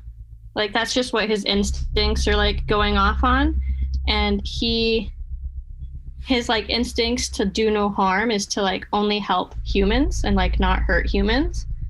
But though that morality doesn't apply to the supernatural, which seems to be like in his face, and he's like, I am totally ready to like put my combat skills. I get like towards this. Yeah. So you're sort of inching towards your lizard brain. Yeah. Now. And I like that. I feel like probably Fiona and Daniel over multiple conversations probably connected on how much like they want to help people. And yeah, they deal with horrible things in their day-to-day life and their jobs, but like their goal together is like just helping people. And that's why they do what they do. And yeah, so now it's weird hearing you like talk about getting all, getting your weapons on and whatnot. Yeah, I'm a little weirded out by that, but it makes sense to me. But I will add, I'll say, I'm all in favor of us getting armed, but I don't know if weapons work against the supernatural. Not these types of weapons anyway. But it'll. Do you have a gun on your hip? I do have a gun, right? Yeah. I mean, Dad shot a person, and now it's a mannequin. So maybe they work on some level. I don't know. No, you make a good I feel point. crazy saying this, but that's why I want a weapon. Somehow the marionette just slipped my mind, but yeah, you make a good point. Okay, so let's maybe get armed up before heading to. So a steely glance goes between Daniel and Fiona, and Matt, or August maybe is wondering, what is that about? Yeah, he looks back and forth at them. Yeah, definitely a look of concern on his face. And then Stefanski busts in. Yeah, I open the door. We got to go back to the hotel. What's wrong? Is Tom okay? Why? No, he's not. We got to go get him. I have to go get him. Okay. We also should probably get his car. So I might need one more person to go with me. Yeah, I'll go. Yeah, he really looked like he needed help. I actually feel bad we even left him there. But... Okay, well, I got to go now. So let's go. Can you leave one of the 2 guns you have on you? Sure. Great. I'll give you back Tom's gun that has 3 rounds in it. It's a 38. So yeah, 38. I don't think Fiona, I imagine you have that 9mm, right? So that you don't really have ammo for that gun. So and like as I hand you the gun, I'm like, when you're done with this, get rid of it. As a matter of fact, we need to clean all this up, but I'll be back to help out with that. How do you react to that, law enforcement? Wait, can you clarify, like... No, I gotta go now. I have to go. I'll be back.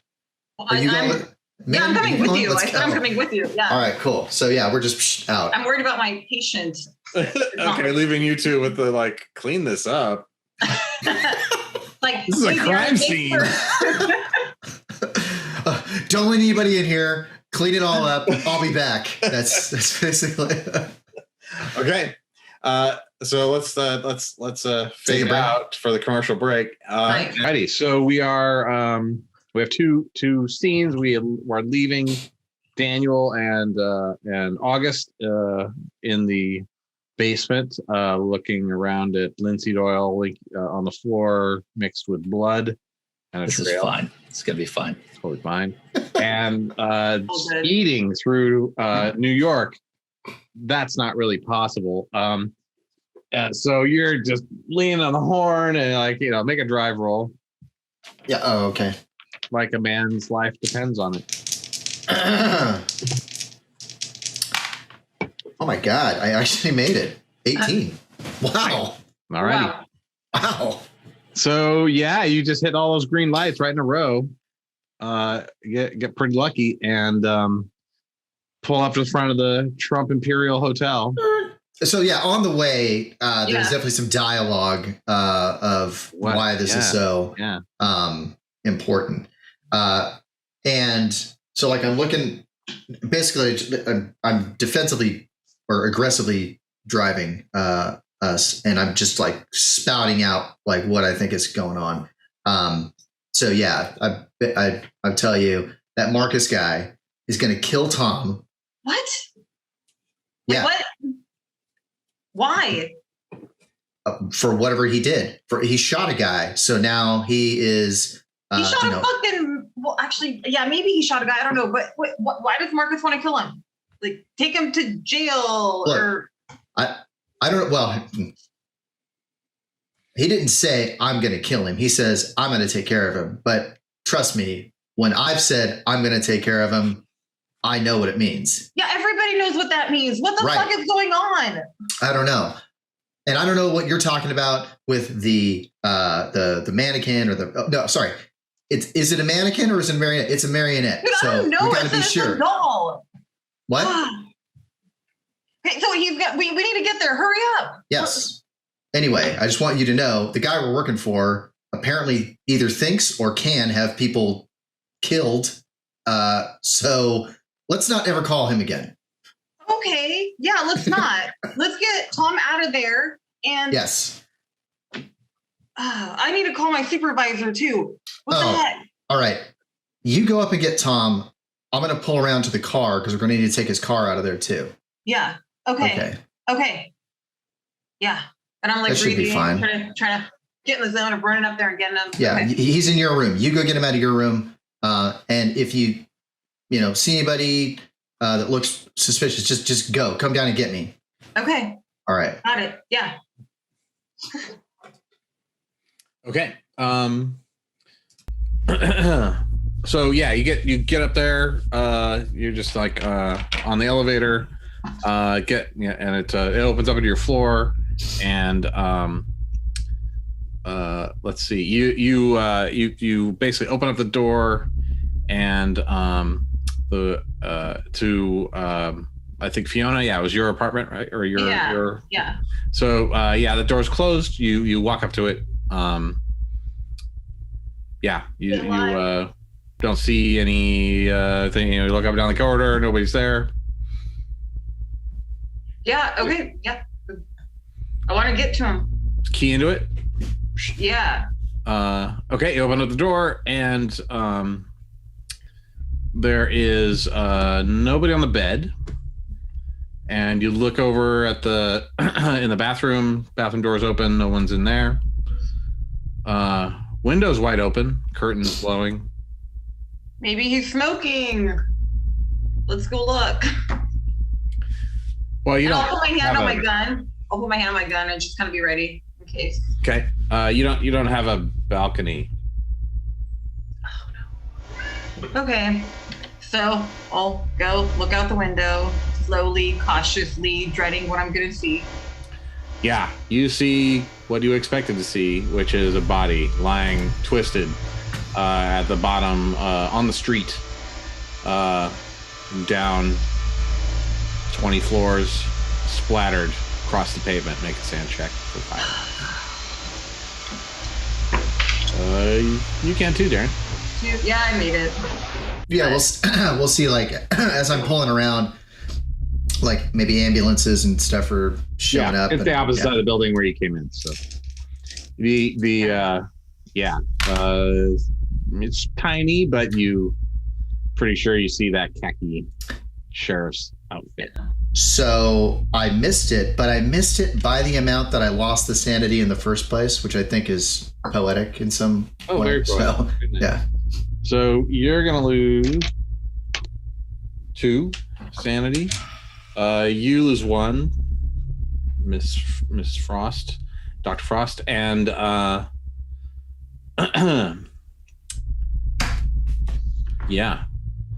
that happened. I'm gonna go fuck and then just punch the wall. Yeah. And then kind of look around the room to see if there's any indication of, I don't know, just anything that might, like if somebody dropped a card or somebody dropped something. Search. Okay. Or forensics. Sounds better. Search. Made it. Just barely by 1. Okay. You see left on the bed a picture of Abigail Wright.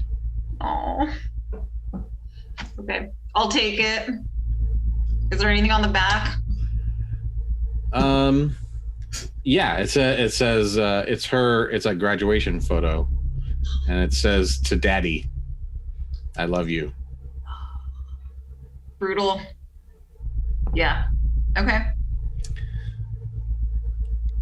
Darin, are you searching? What are you doing? Is anybody around? I mean, or is this just dead body right now? Downstairs? Oh yeah, there's pedestrians going. Yeah, sure. Fuck. Yeah, people are. Yeah, yelling. so I'll walk by. I mean, I'm not going to get involved in the crime scene, whatever. So I'll go upstairs and meet Fiona, and I'm just defeated. Oh man, yeah. So yeah, I'll go into the room. Did you see anything? No.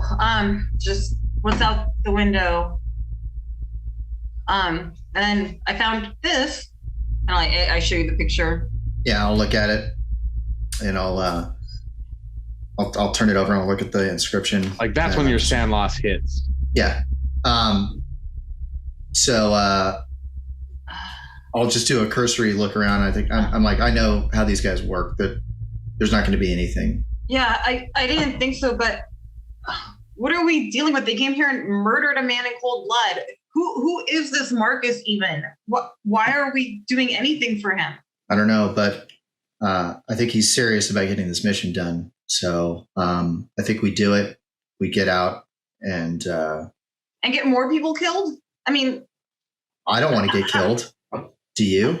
No, I actually want to avoid that. You're right. And now he knows which rooms we're in. I mean, I think it's a good idea to just get a different hotel. That's for sure. The phone rang. And I like to think we both kind of look at each other. Yeah, it like cuts. It's like we're both scared. We're just like, yeah. Go ahead. So I'll like look at you like, should I answer it and kind of reach for it? Okay. Hello? Min, this is Marcus. Marcus, what in the actual fuck? You shouldn't have come to the room. You need to go take care of the car. Take care of the car? What does that mean? Blow it up? Just like what you took care of someone by throwing him out the window? What is happening here? You need to dispose of the thing in the car. You're welcome or you'll to kill us? Use any of just use the car as you need to use it. Don't worry about the sheriff. Sorry you had to see that, but it was necessary for national security. Marcus, how do we know you're not crazy and we're your marionettes? What is happening?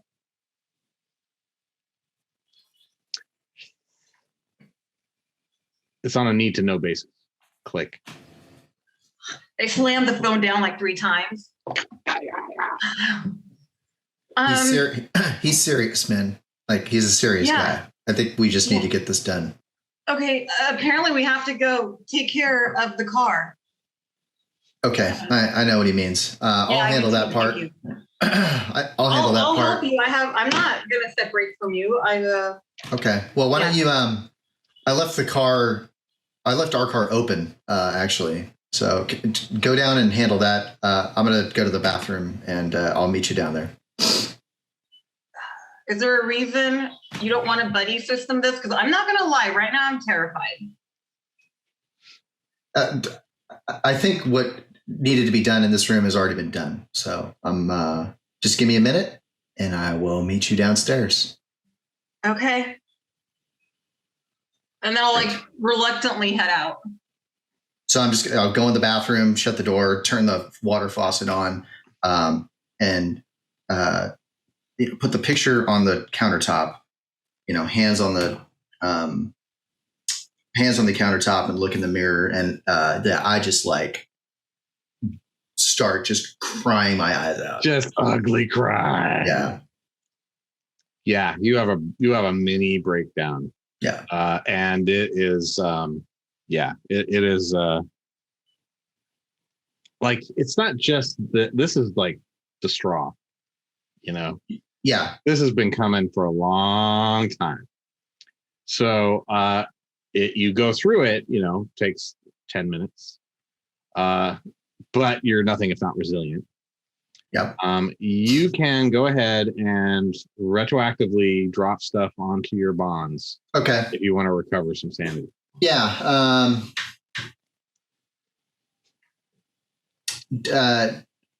Is it the willpower point? Yeah. Okay. Is it and then what am I rolling? A D4 to shift it over? Okay. Yep. Well, which one are you gonna? Which one? I'm gonna go to Cal first, sure. Because he got me involved in this. He's the one that's set me up with this job. You did. Cal's getting 3. All right. So that's good. We'll hash that out. You punch the mirror. No, but I do. I like grab one of the the towels, clean myself up as best as I can. I mean, my face is just red and puffy. Yeah, and I haven't slept either, so it's not like I looked great coming into this. But I mean, Darin like almost grabs that picture in a balled fist. And shoves it in his pocket with like he's going to take this on now, and we're finding this girl. We're going to find out whatever the hell happened, because it's not only Abigail, it's his daughter now. Yep. Fantastic. So all right, and we'll cut from that to you all, unless you're going to do something else, pull up to the McAllister again. What have you to Dr. Yoshida and Daniel, what we've been doing down in the basement?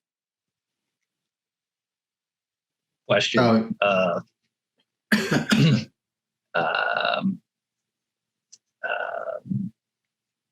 What are we doing?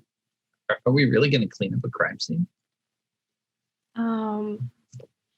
Daniel's more interested in searching the space than cleaning up. What do you want to search? The other levels of the building. Like maybe we don't enter like whatever secret passageways, but we look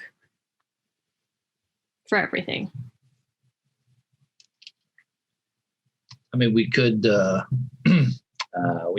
guess we could clear the next 2 floors. Yeah. Yeah. Okay. All right. Yeah. Max wants to clean crime scene. He can clean the crime scene. Cool. Yeah. All right. So you all go up to the first floor. Well, no, you go outside because you're in the basement right now. Yeah. And then you go into and walk very carefully along the edges of the stairs on the way out. Sure. Yeah, and lock the door behind us. You do have keys. Yep. All right. And so ground floor, you go up into the main entrance, past the mailboxes, past the entrance to Abigail's apartment, and sort of right in the middle of the whole building. Yeah, there's the stairs there, but they're across the hall from this other apartment, right? That's right. That was Thomas Manuel's apartment. This is the guy's apartment who had the thing downstairs, right? Yes. Had the studio downstairs. So he's been murdered, theoretically. Well, theoretically, maybe. Did you go into the? No, you and I looked around through the apartment. We haven't looked in here. Yeah, we have not. You want to have a quick look? Yeah. Just to see if there's anything that we can connect the dots with. Just a quick walkthrough, maybe. So, shall we roll a search for? Sure. You open up that apartment. It's remarkably clean for a painter's apartment with really nice stereo stuff in it. There's not much to find. There's a potted plant that's been turned over with a false bottom that's empty, and there's no recent sign of anybody taking a shower or using the bathroom or The fridge has food and stuff in it. Mm-hmm. And does the label match what Dr. Frost mentioned, that it smells fresh, has an old date on it? Has the old date, and yet not spoiled. Not sour. Okay. Well, check for whatever that means. Okay. And is there anything in here that I'm looking specifically for anything that would tie anything in the apartment with the porcelain mannequin? Are there any parts? Is there any string? Is there anything like that up here? You guys can both make a search check. Oh, heck no. 20. 20. You find a sewing kit, but it's just a standard sewing kit that you'd get as a to darn your socks with. That's really the only thing. There's no materials here that an artist would use. Like he doesn't. There's no brushes or anything or canvases. All the stuff's downstairs. Yeah. Sure. Okay. Let's look in the other apartment, Roger's apartment. Right. So you go up to Roger Caroon, right, which is 3A, and probably not before we go in. Yeah, you basically go up to that doorway, and it's I'll break out my fancy FBI badge. It's closed. Yeah, it looks like it is locked. Nice. And let's see. One of you guys can make a luck roll as you go sort of up to it, and make it. Go for it. I rolled the last luck roll, so 49, and my luck is. It's just 50-50, so you made it. Okay. Oh, so great. That's awesome. I rolled 49 on my luck roll also. So that was cool. So yeah, you hear the sound of typing. Like tap tap tap tap tap tap tap. All right. Well, tap tap tap. Seems like somebody typing. All right. I knock on the door. Okay, typing stops, and a man comes to the door. You see kind of the peephole occluded as he looks out, and he said, and you hear a voice. So yes, can I help you? Yeah. My name is Andrew May. I'm with the FBI. I'd like to speak with you for a moment. What is this about? I'm very busy. We'd rather not talk in the hallway, if you don't mind. Can I see some sort of identification? Hold it up. All right. So the FBI. Well, fine. And he opens the door, and this guy is standing in front of you. He is a small-ish, stooped man, but he's got a smart look about him, with glasses, and he seems distracted and keeps looking back at his typewriter. And yeah, he says, "Can I?" So yes, officers, what is it? I'm writing. Oh, what are you working on? He looks at you. I'm working on my next book. Books. So you're an author?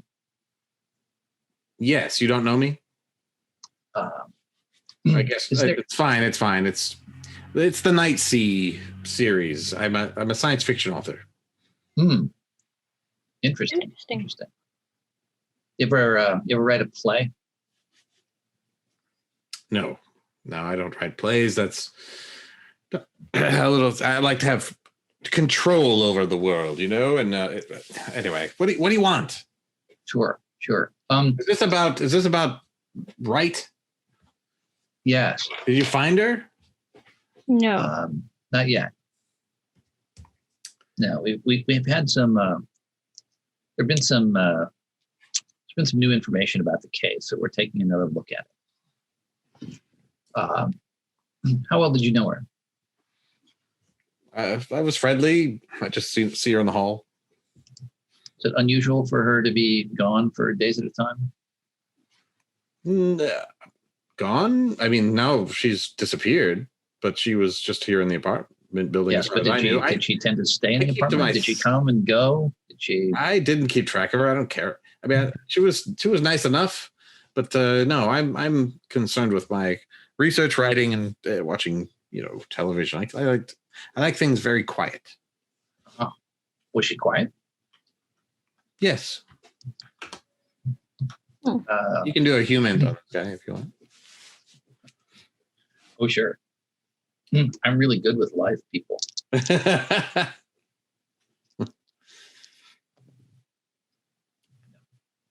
And you get a glimpse of his hair is kind of, it's a little askew. His sweater doesn't match his pants. His loafers are scuffed. While he talks to him, while May talks to him, I kind of look around the apartment and try and glance at what's on the typewriter. So it looks like he has a word processor. Mm. The other side. He hasn't let you in yet. Mm-hmm. But from what you can see, it's got a printed, it can print, stuff out. But right now it looks like he's typing on solid stuff, dot matrix printer. Exactly. Yeah. It's kind of a dot matrix thing with size and science fiction, don't you know? And so what did you get on your human? 77. Oh, that's a crit fail. Unless you have an 80 human. I don't think you do. I don't think so. All right. He just seems really suspicious. He's nervous and he's kind of twitchy. Mm-hmm. Something's going on with him. You don't know what it is. But you're really suspicious of this guy right now because he's definitely hiding something. How about you, Matt? Oh, that's a fail, but not a critical fail. Okay.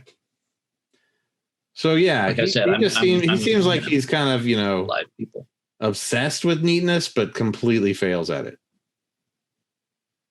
Yeah. So when was the last time you saw her? I don't know, a while ago. Yeah, I don't know. Okay. Completely unrelated question, and I'll sort of casually kind of lean into lean into the apartment. You tower over him. Slowly start to move into the apartment. Sure, you sort of body language. You dominate him with body language. Yeah, I mean, keep in mind, I'm tall but thin and wiry. I don't come across as a powerful guy, but I'm tall, right? Sure. And I just lean in like I'm a friend of his, sort of in the doorway and sort of just take one step forward, kind of lean against the wall. Got it. And say, what about the guy across the hall? What are you talking? You mean the painter? Yeah. Yeah, Manuel's fine. What's his? He does oils, right? I guess he's a painter. Yeah. I mean, You don't really talk to him much. No, I keep to myself. I like, and as you're closer, you can just see like there's dirty plates and laundry all over the inside of the apartment. It's pretty clear he hasn't like left the apartment in a while. Okay. Could you talk to us a little bit about your art? I say as I kind of push him back into his space. Okay. Go ahead and just make a persuasion, a body language persuasion. Does that make it? Underneath your skill? Yes, I did. I'm 40. Oh, right on. So you did it right on. So that, he kind of gives way wordlessly. And it smells like stale sweat in here. He has lots of high-end bottled liquors, like half drunk, sort of on various surfaces. He's got a table there with, this word processor, and just basically has a what looks like a real writer's lifestyle. Right. Tell us about your writing. Science fiction. Oh, Night Sea. Yeah, it's kind of like space. There's a night sea. Yeah, you can. It's just about traveling around space, having adventures. People seem to like it. He's sort of back. He like sits down. He sits did you say down. It was a trilogy? No, it was, but then it got popular, and it's nice. I make a good living. How many books in the series now? I'm working on number 9. 9. That I guess that's why you don't have time to spend with any of the other artists in the building. I thought this was supposed to be sort of a artist collective. Am I misinformed? Well, what it is a cheap place for artists to live. Yeah, I see. I mean, yeah, you're not going to find rents like you got here. But are you part of this this group, this art community? Life community? Yeah, I mean that they're renting the place to me. Art Life. Okay. And do you guys do anything collectively here as a group? Not. I mean, I maybe the others do. I guess I don't know.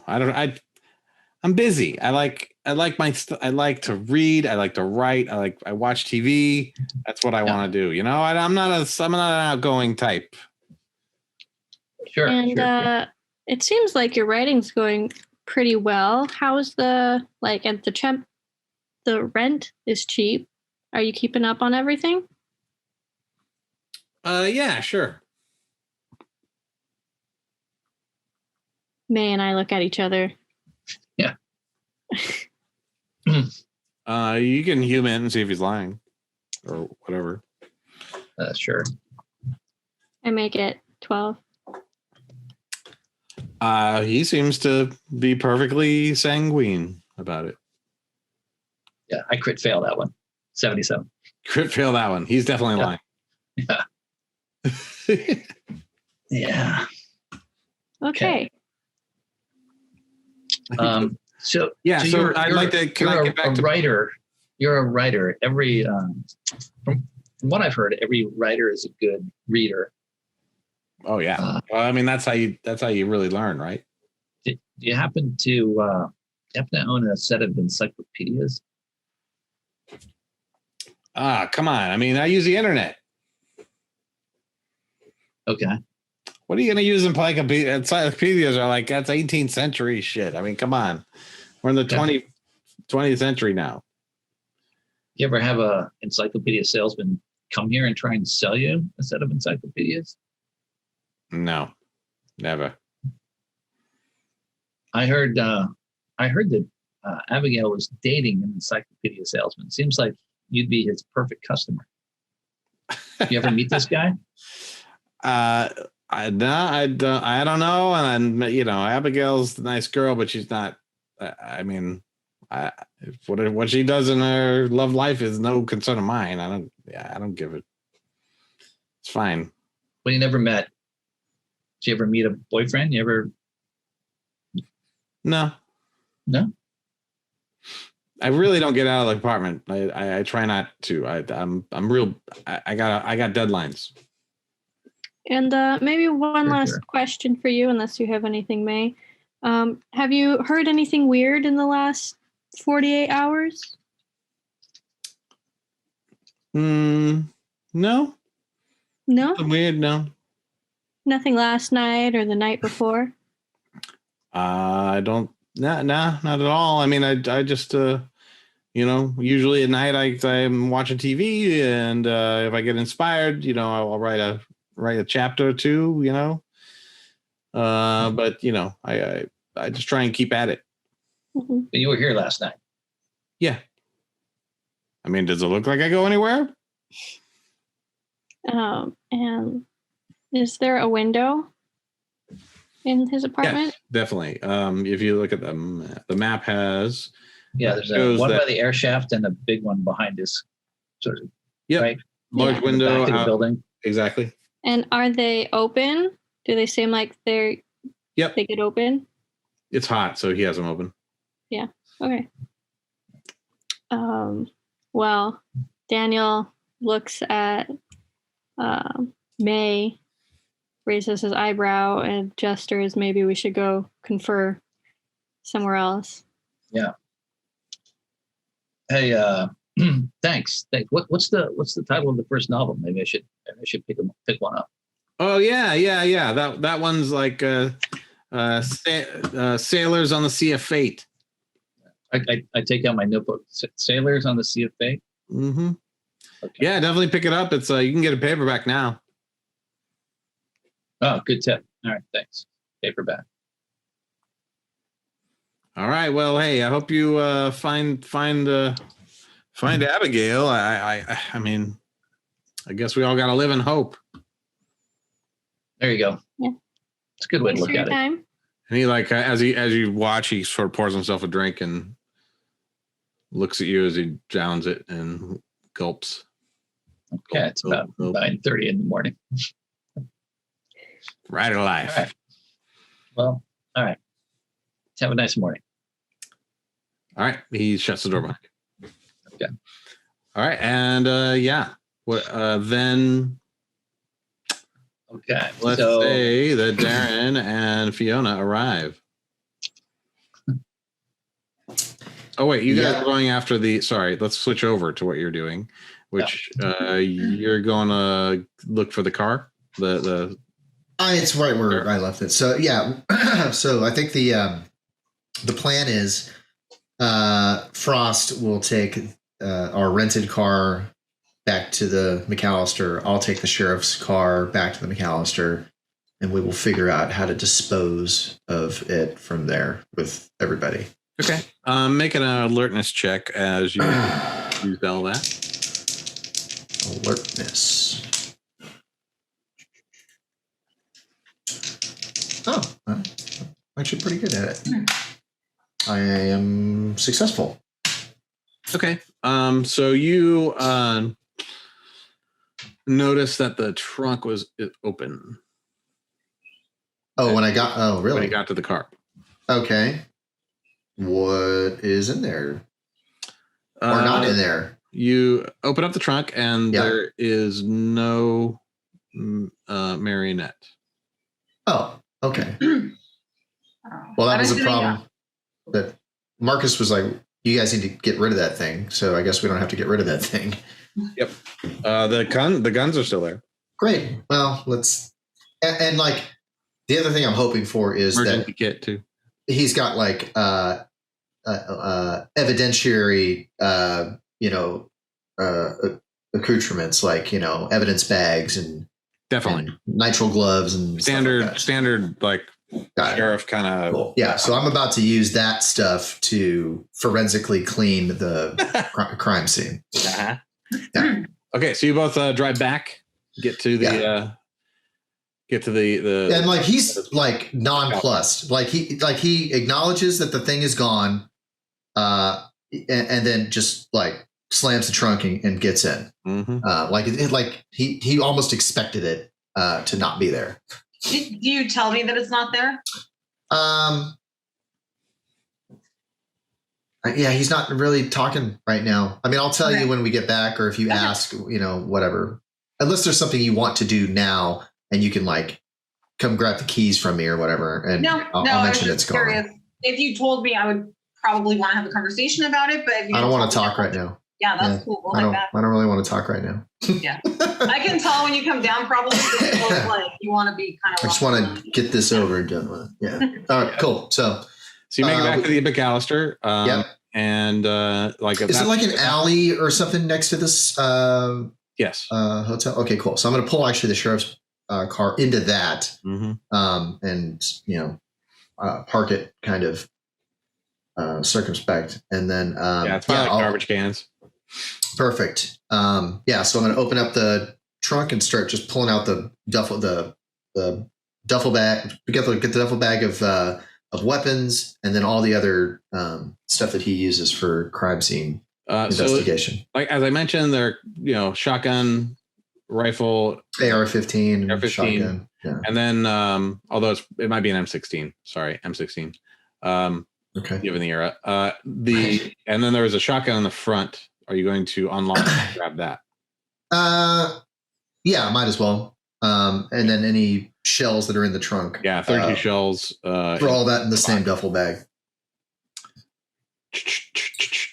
And then I'm gonna start like taking off my suit coat, and I'll hang it on the door going in, and I'm rolling up my sleeves and like just going to work like I've cleaned up a bloody crime scene before. There's a hose like out front there. That's obviously washed down the sidewalk. Before that's been and Darin ain't a guy that's worked out a lot, so it's just this big dude in a button-down shirt with like blue nitrile gloves, like ready to just clean up some bloody mess. All right. So you see that they left it a mess. There is a bag from an occult bookstore there, as well as the paintings and the stack of linseed oil. Oh, actually, you know what? Those are not there anymore. Those linseed oil buckets. They are not there. So you walk in there. I don't know if Fiona, if you're with them, but yeah, I'm with them. Okay. So they're gone. And we noticed that. Yep. Okay, cool. Got it. So I'm going to start, like hosing down anywhere that I can. Just, is there a drain in the floor? No. Basement for like. In the base, maybe in the center of the storage rooms. Sure. So I'm just like spraying all the blood and paint and linseed oil and stuff into the middle of that. Yep. And then I'm going to do a paint thinner wash, just spraying that all around to kind of dilute any blood evidence, and then spray that down and clean it all up. And it takes me a while. I'm helping you. Like I'm probably helping.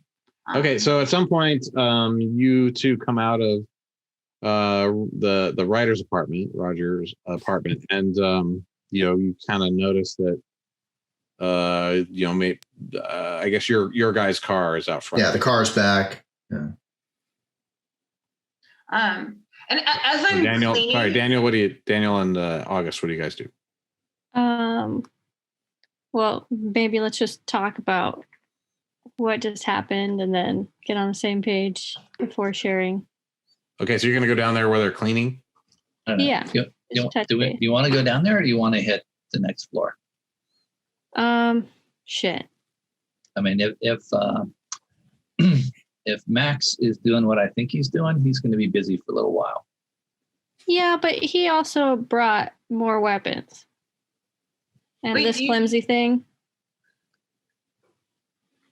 He brings up the guns like, you really think this is going to do anything? I've seen those do a lot of things, but yeah, sure. Well, I need my books anyway. Well, you guys pop down there and listen to a conversation between you all as you do that. So seeing it, maybe you got the scene as Darin's on the pushing something Yeah, like on the floor. Fiona's like spraying the hose. You guys look up. Your two colleagues walk in and say,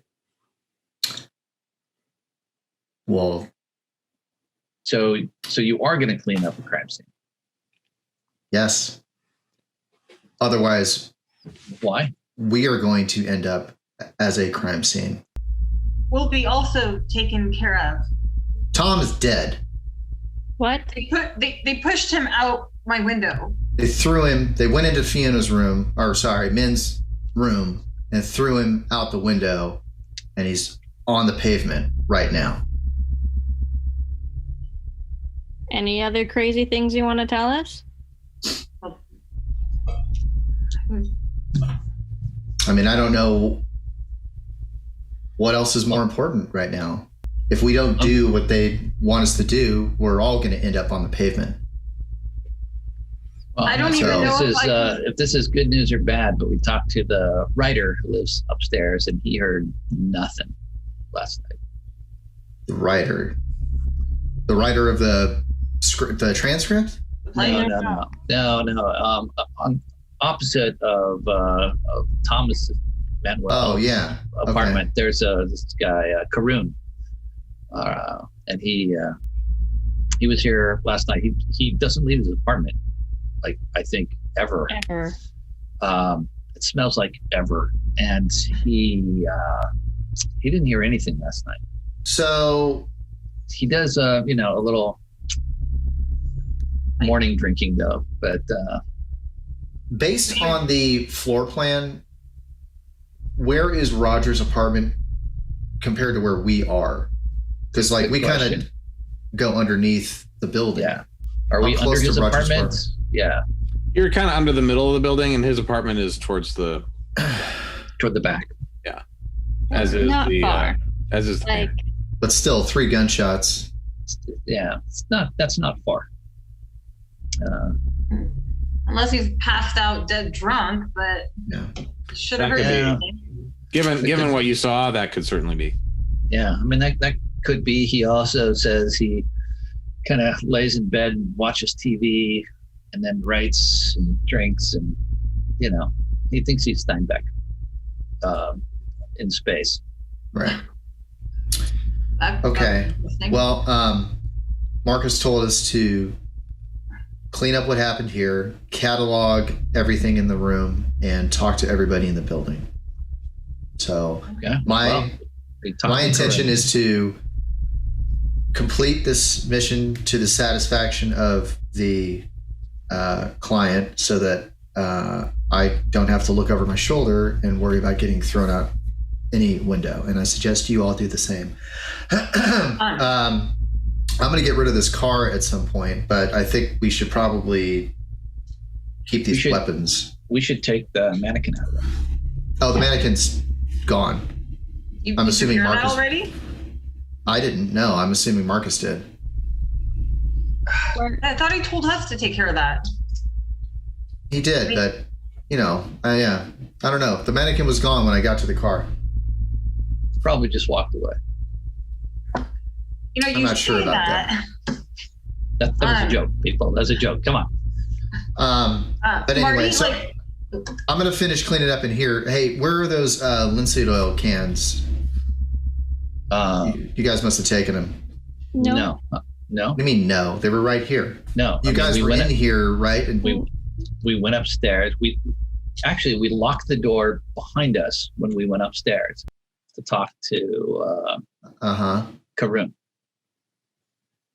Well, Was it unlocked when you got here? No. Well, I mean, it wasn't unlocked because the Darin unlocked it. wait. Was it you locked when was the basement locked when I got here? Yeah. Okay.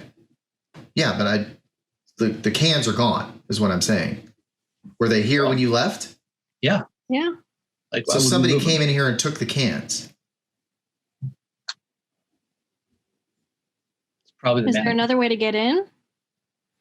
So if you remember, there was a note on the cans. For Sammy, yeah. Yeah. oh right.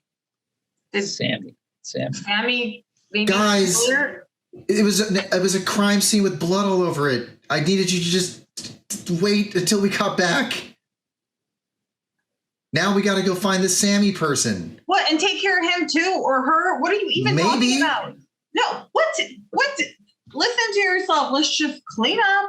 We'll clean up, and it's done. There's no crime scene if there's no crime scene. Unless this person is going to the cops right now with their linseed oil, men, is what I'm saying. And so we're right here. You think Sammy came in here? I was like, oh, I'm going to get my linseed oil and then go to the cops? Like, really? There's blood all over here. Yes. They thought the same thing that we thought when we got in here. Like, oh, maybe somebody got shot. But I need to get my linseed oil for my art. Right. Somebody got shot. It doesn't exist because there's holes in the linseed bucket. Well, there was 3 stacked on top of each other, and only the middle one had a hole in it. But I don't know. I mean, okay. I tell you what, we're supposed to catalog the room, right? Yes. Yes. Okay. I'm going to be part of any crime scene cleanup, so I'll go upstairs. You want to come with me? Yeah. And we can just, catalog the room. How much is there left? You guys are already well into this project. Another couple of days, if all 4 of you are working on it for 8 hours per day. Wow. There's a lot to do there. A lot of time. Marty, real quick, can I, since I deal with freaks and sadists and murderers, like, from talking to Marcus, was there anything I can garner from his voice, his tone, maybe roll a human? Oh, for sure. Roll a psycho analysis. Okay. You met him too. I missed it by 10. Oh. So got nothing. Yeah, he's got some nervous tics. He keeps asking those weird questions. Yeah. Because one of my big fears is falling victims to the scum I work with, and now it feels like I'm kind of having that happen to me. Well, he has certainly demonstrated that he's okay with murder. Yeah. And yeah, that's what I'm trying to convey to you is I know what this guy can do. And I'm telling you, the minute he thinks that we're a security risk, he will kill all of us to keep it secret. Doesn't even matter if it actually is national security. Apparently he can do it. So I am very much in fear of where we're at right now. So yeah, this random Sammy person coming in and seeing a crime scene that we were supposed to clean up that we didn't do really scares me. So that is my concern right now. Maybe May and I look for Sammy on the 2nd floor. You do have on the front, there's a list of the people and their last names. But there's no one. There's no one with the S first name. Yeah, first or last, even as far as I can tell from my notes. Yeah.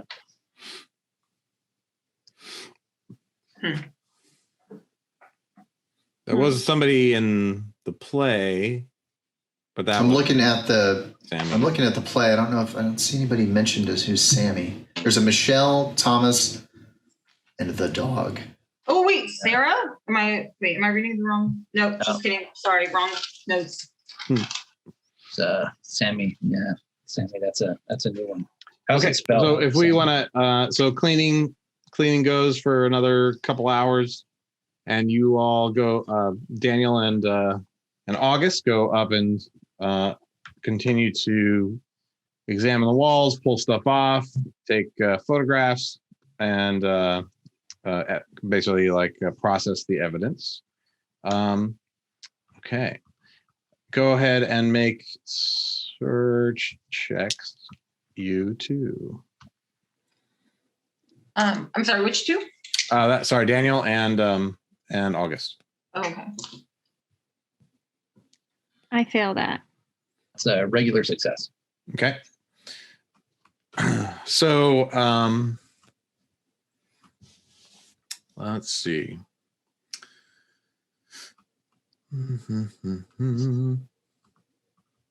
Back in my days in the police academy, coming in handy. So it's covered in burlap, but you pull it up. It's like an entire backpack has been like put up against the wall, and you sort of just get like, use a knife to get the epoxy off of the fabric, and inside is a backpack-sized camo green radio. It's fastened to the wall with some kind of amber resin, but the control panel and telephone remain free. It looks pretty. It's in great condition. But it looks old. Radio. Yeah, it's like a backpack radio, like what they have in the army. Yeah, kind of. Do you have any like military science? No, I have. I've seen movies. Yeah, they have those big packs and they right. It's kind of like thing that on them, and like that. They yell into them because they can never hear. Yep. So yeah, you find this. It's attached to the wall. Okay. Yeah, and you see that it's got a serial number on it. And you can,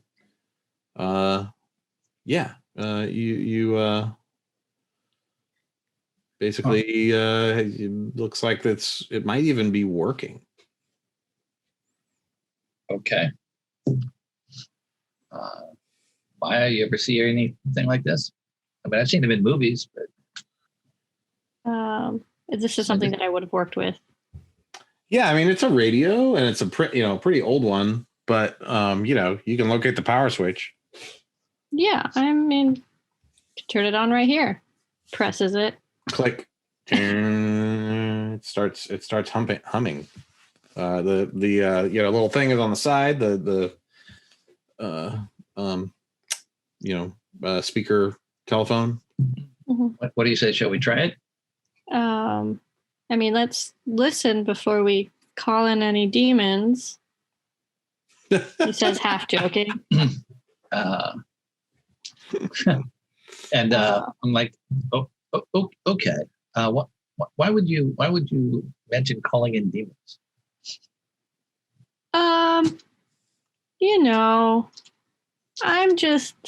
My instincts are going off here. I don't normally believe in any of this stuff, but have you had the morning that I've had? No. Well, yes, pretty much. Yeah. Yeah. Yeah. So, and I did a little reading in the car on the way over, and this book that I got is filled with symbols similar to the one I took off the wall, and they're all. Don't tell me they're all demon symbols. They are, yeah. So yeah, you can take a look at the book if you want some time. But if you pull the no, not right now. If you pull the thing out the telephone handle off of the side of this radio, it's like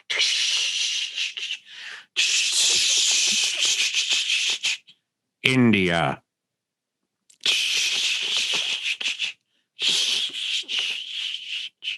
You live in static for a while, and then moon, and then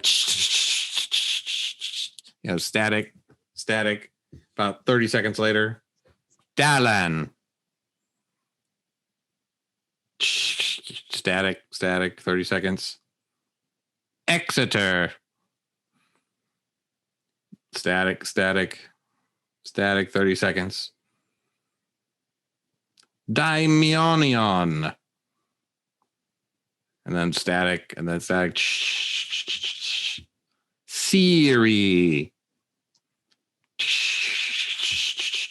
Just every so often there's these like words and they don't repeat. All right. Mean anything to you?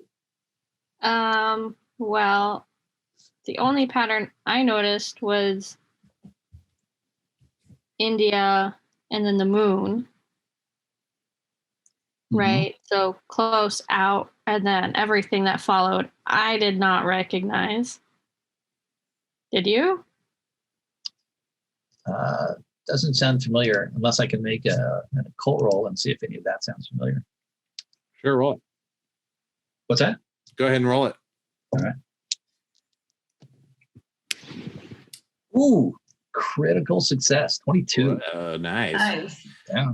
No, nothing. None of those really. I mean, it's maybe daimonion sounds kind of occulty, but you can't really place it. Yeah, no, you don't really know. I mean, maybe this is a code, or yeah. I mean, you don't even know where this is coming from, and you haven't tried to transmit back. Yeah. All right. You want to keep listening to this? Maybe let's have it playing in the background while we continue, and then make a choice with the group, because there could be consequences. I don't know. Sure. I mean, we'll just let it play in the background. What harm can it do? That was a joke.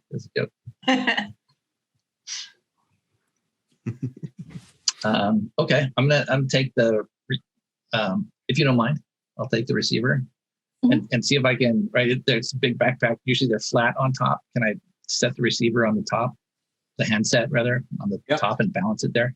Sure. Okay, turn it up a little bit. All right, back to it.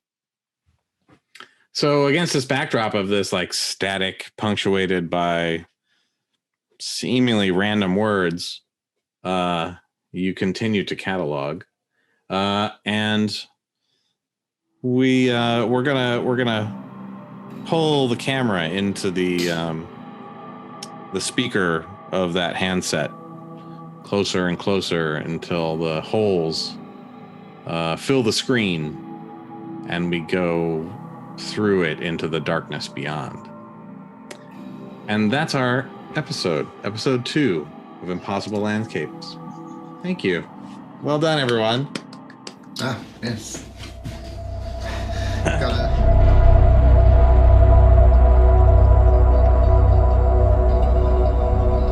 Along the shore, the cloud waves break, the twin suns sink behind the lake, the shadows lengthen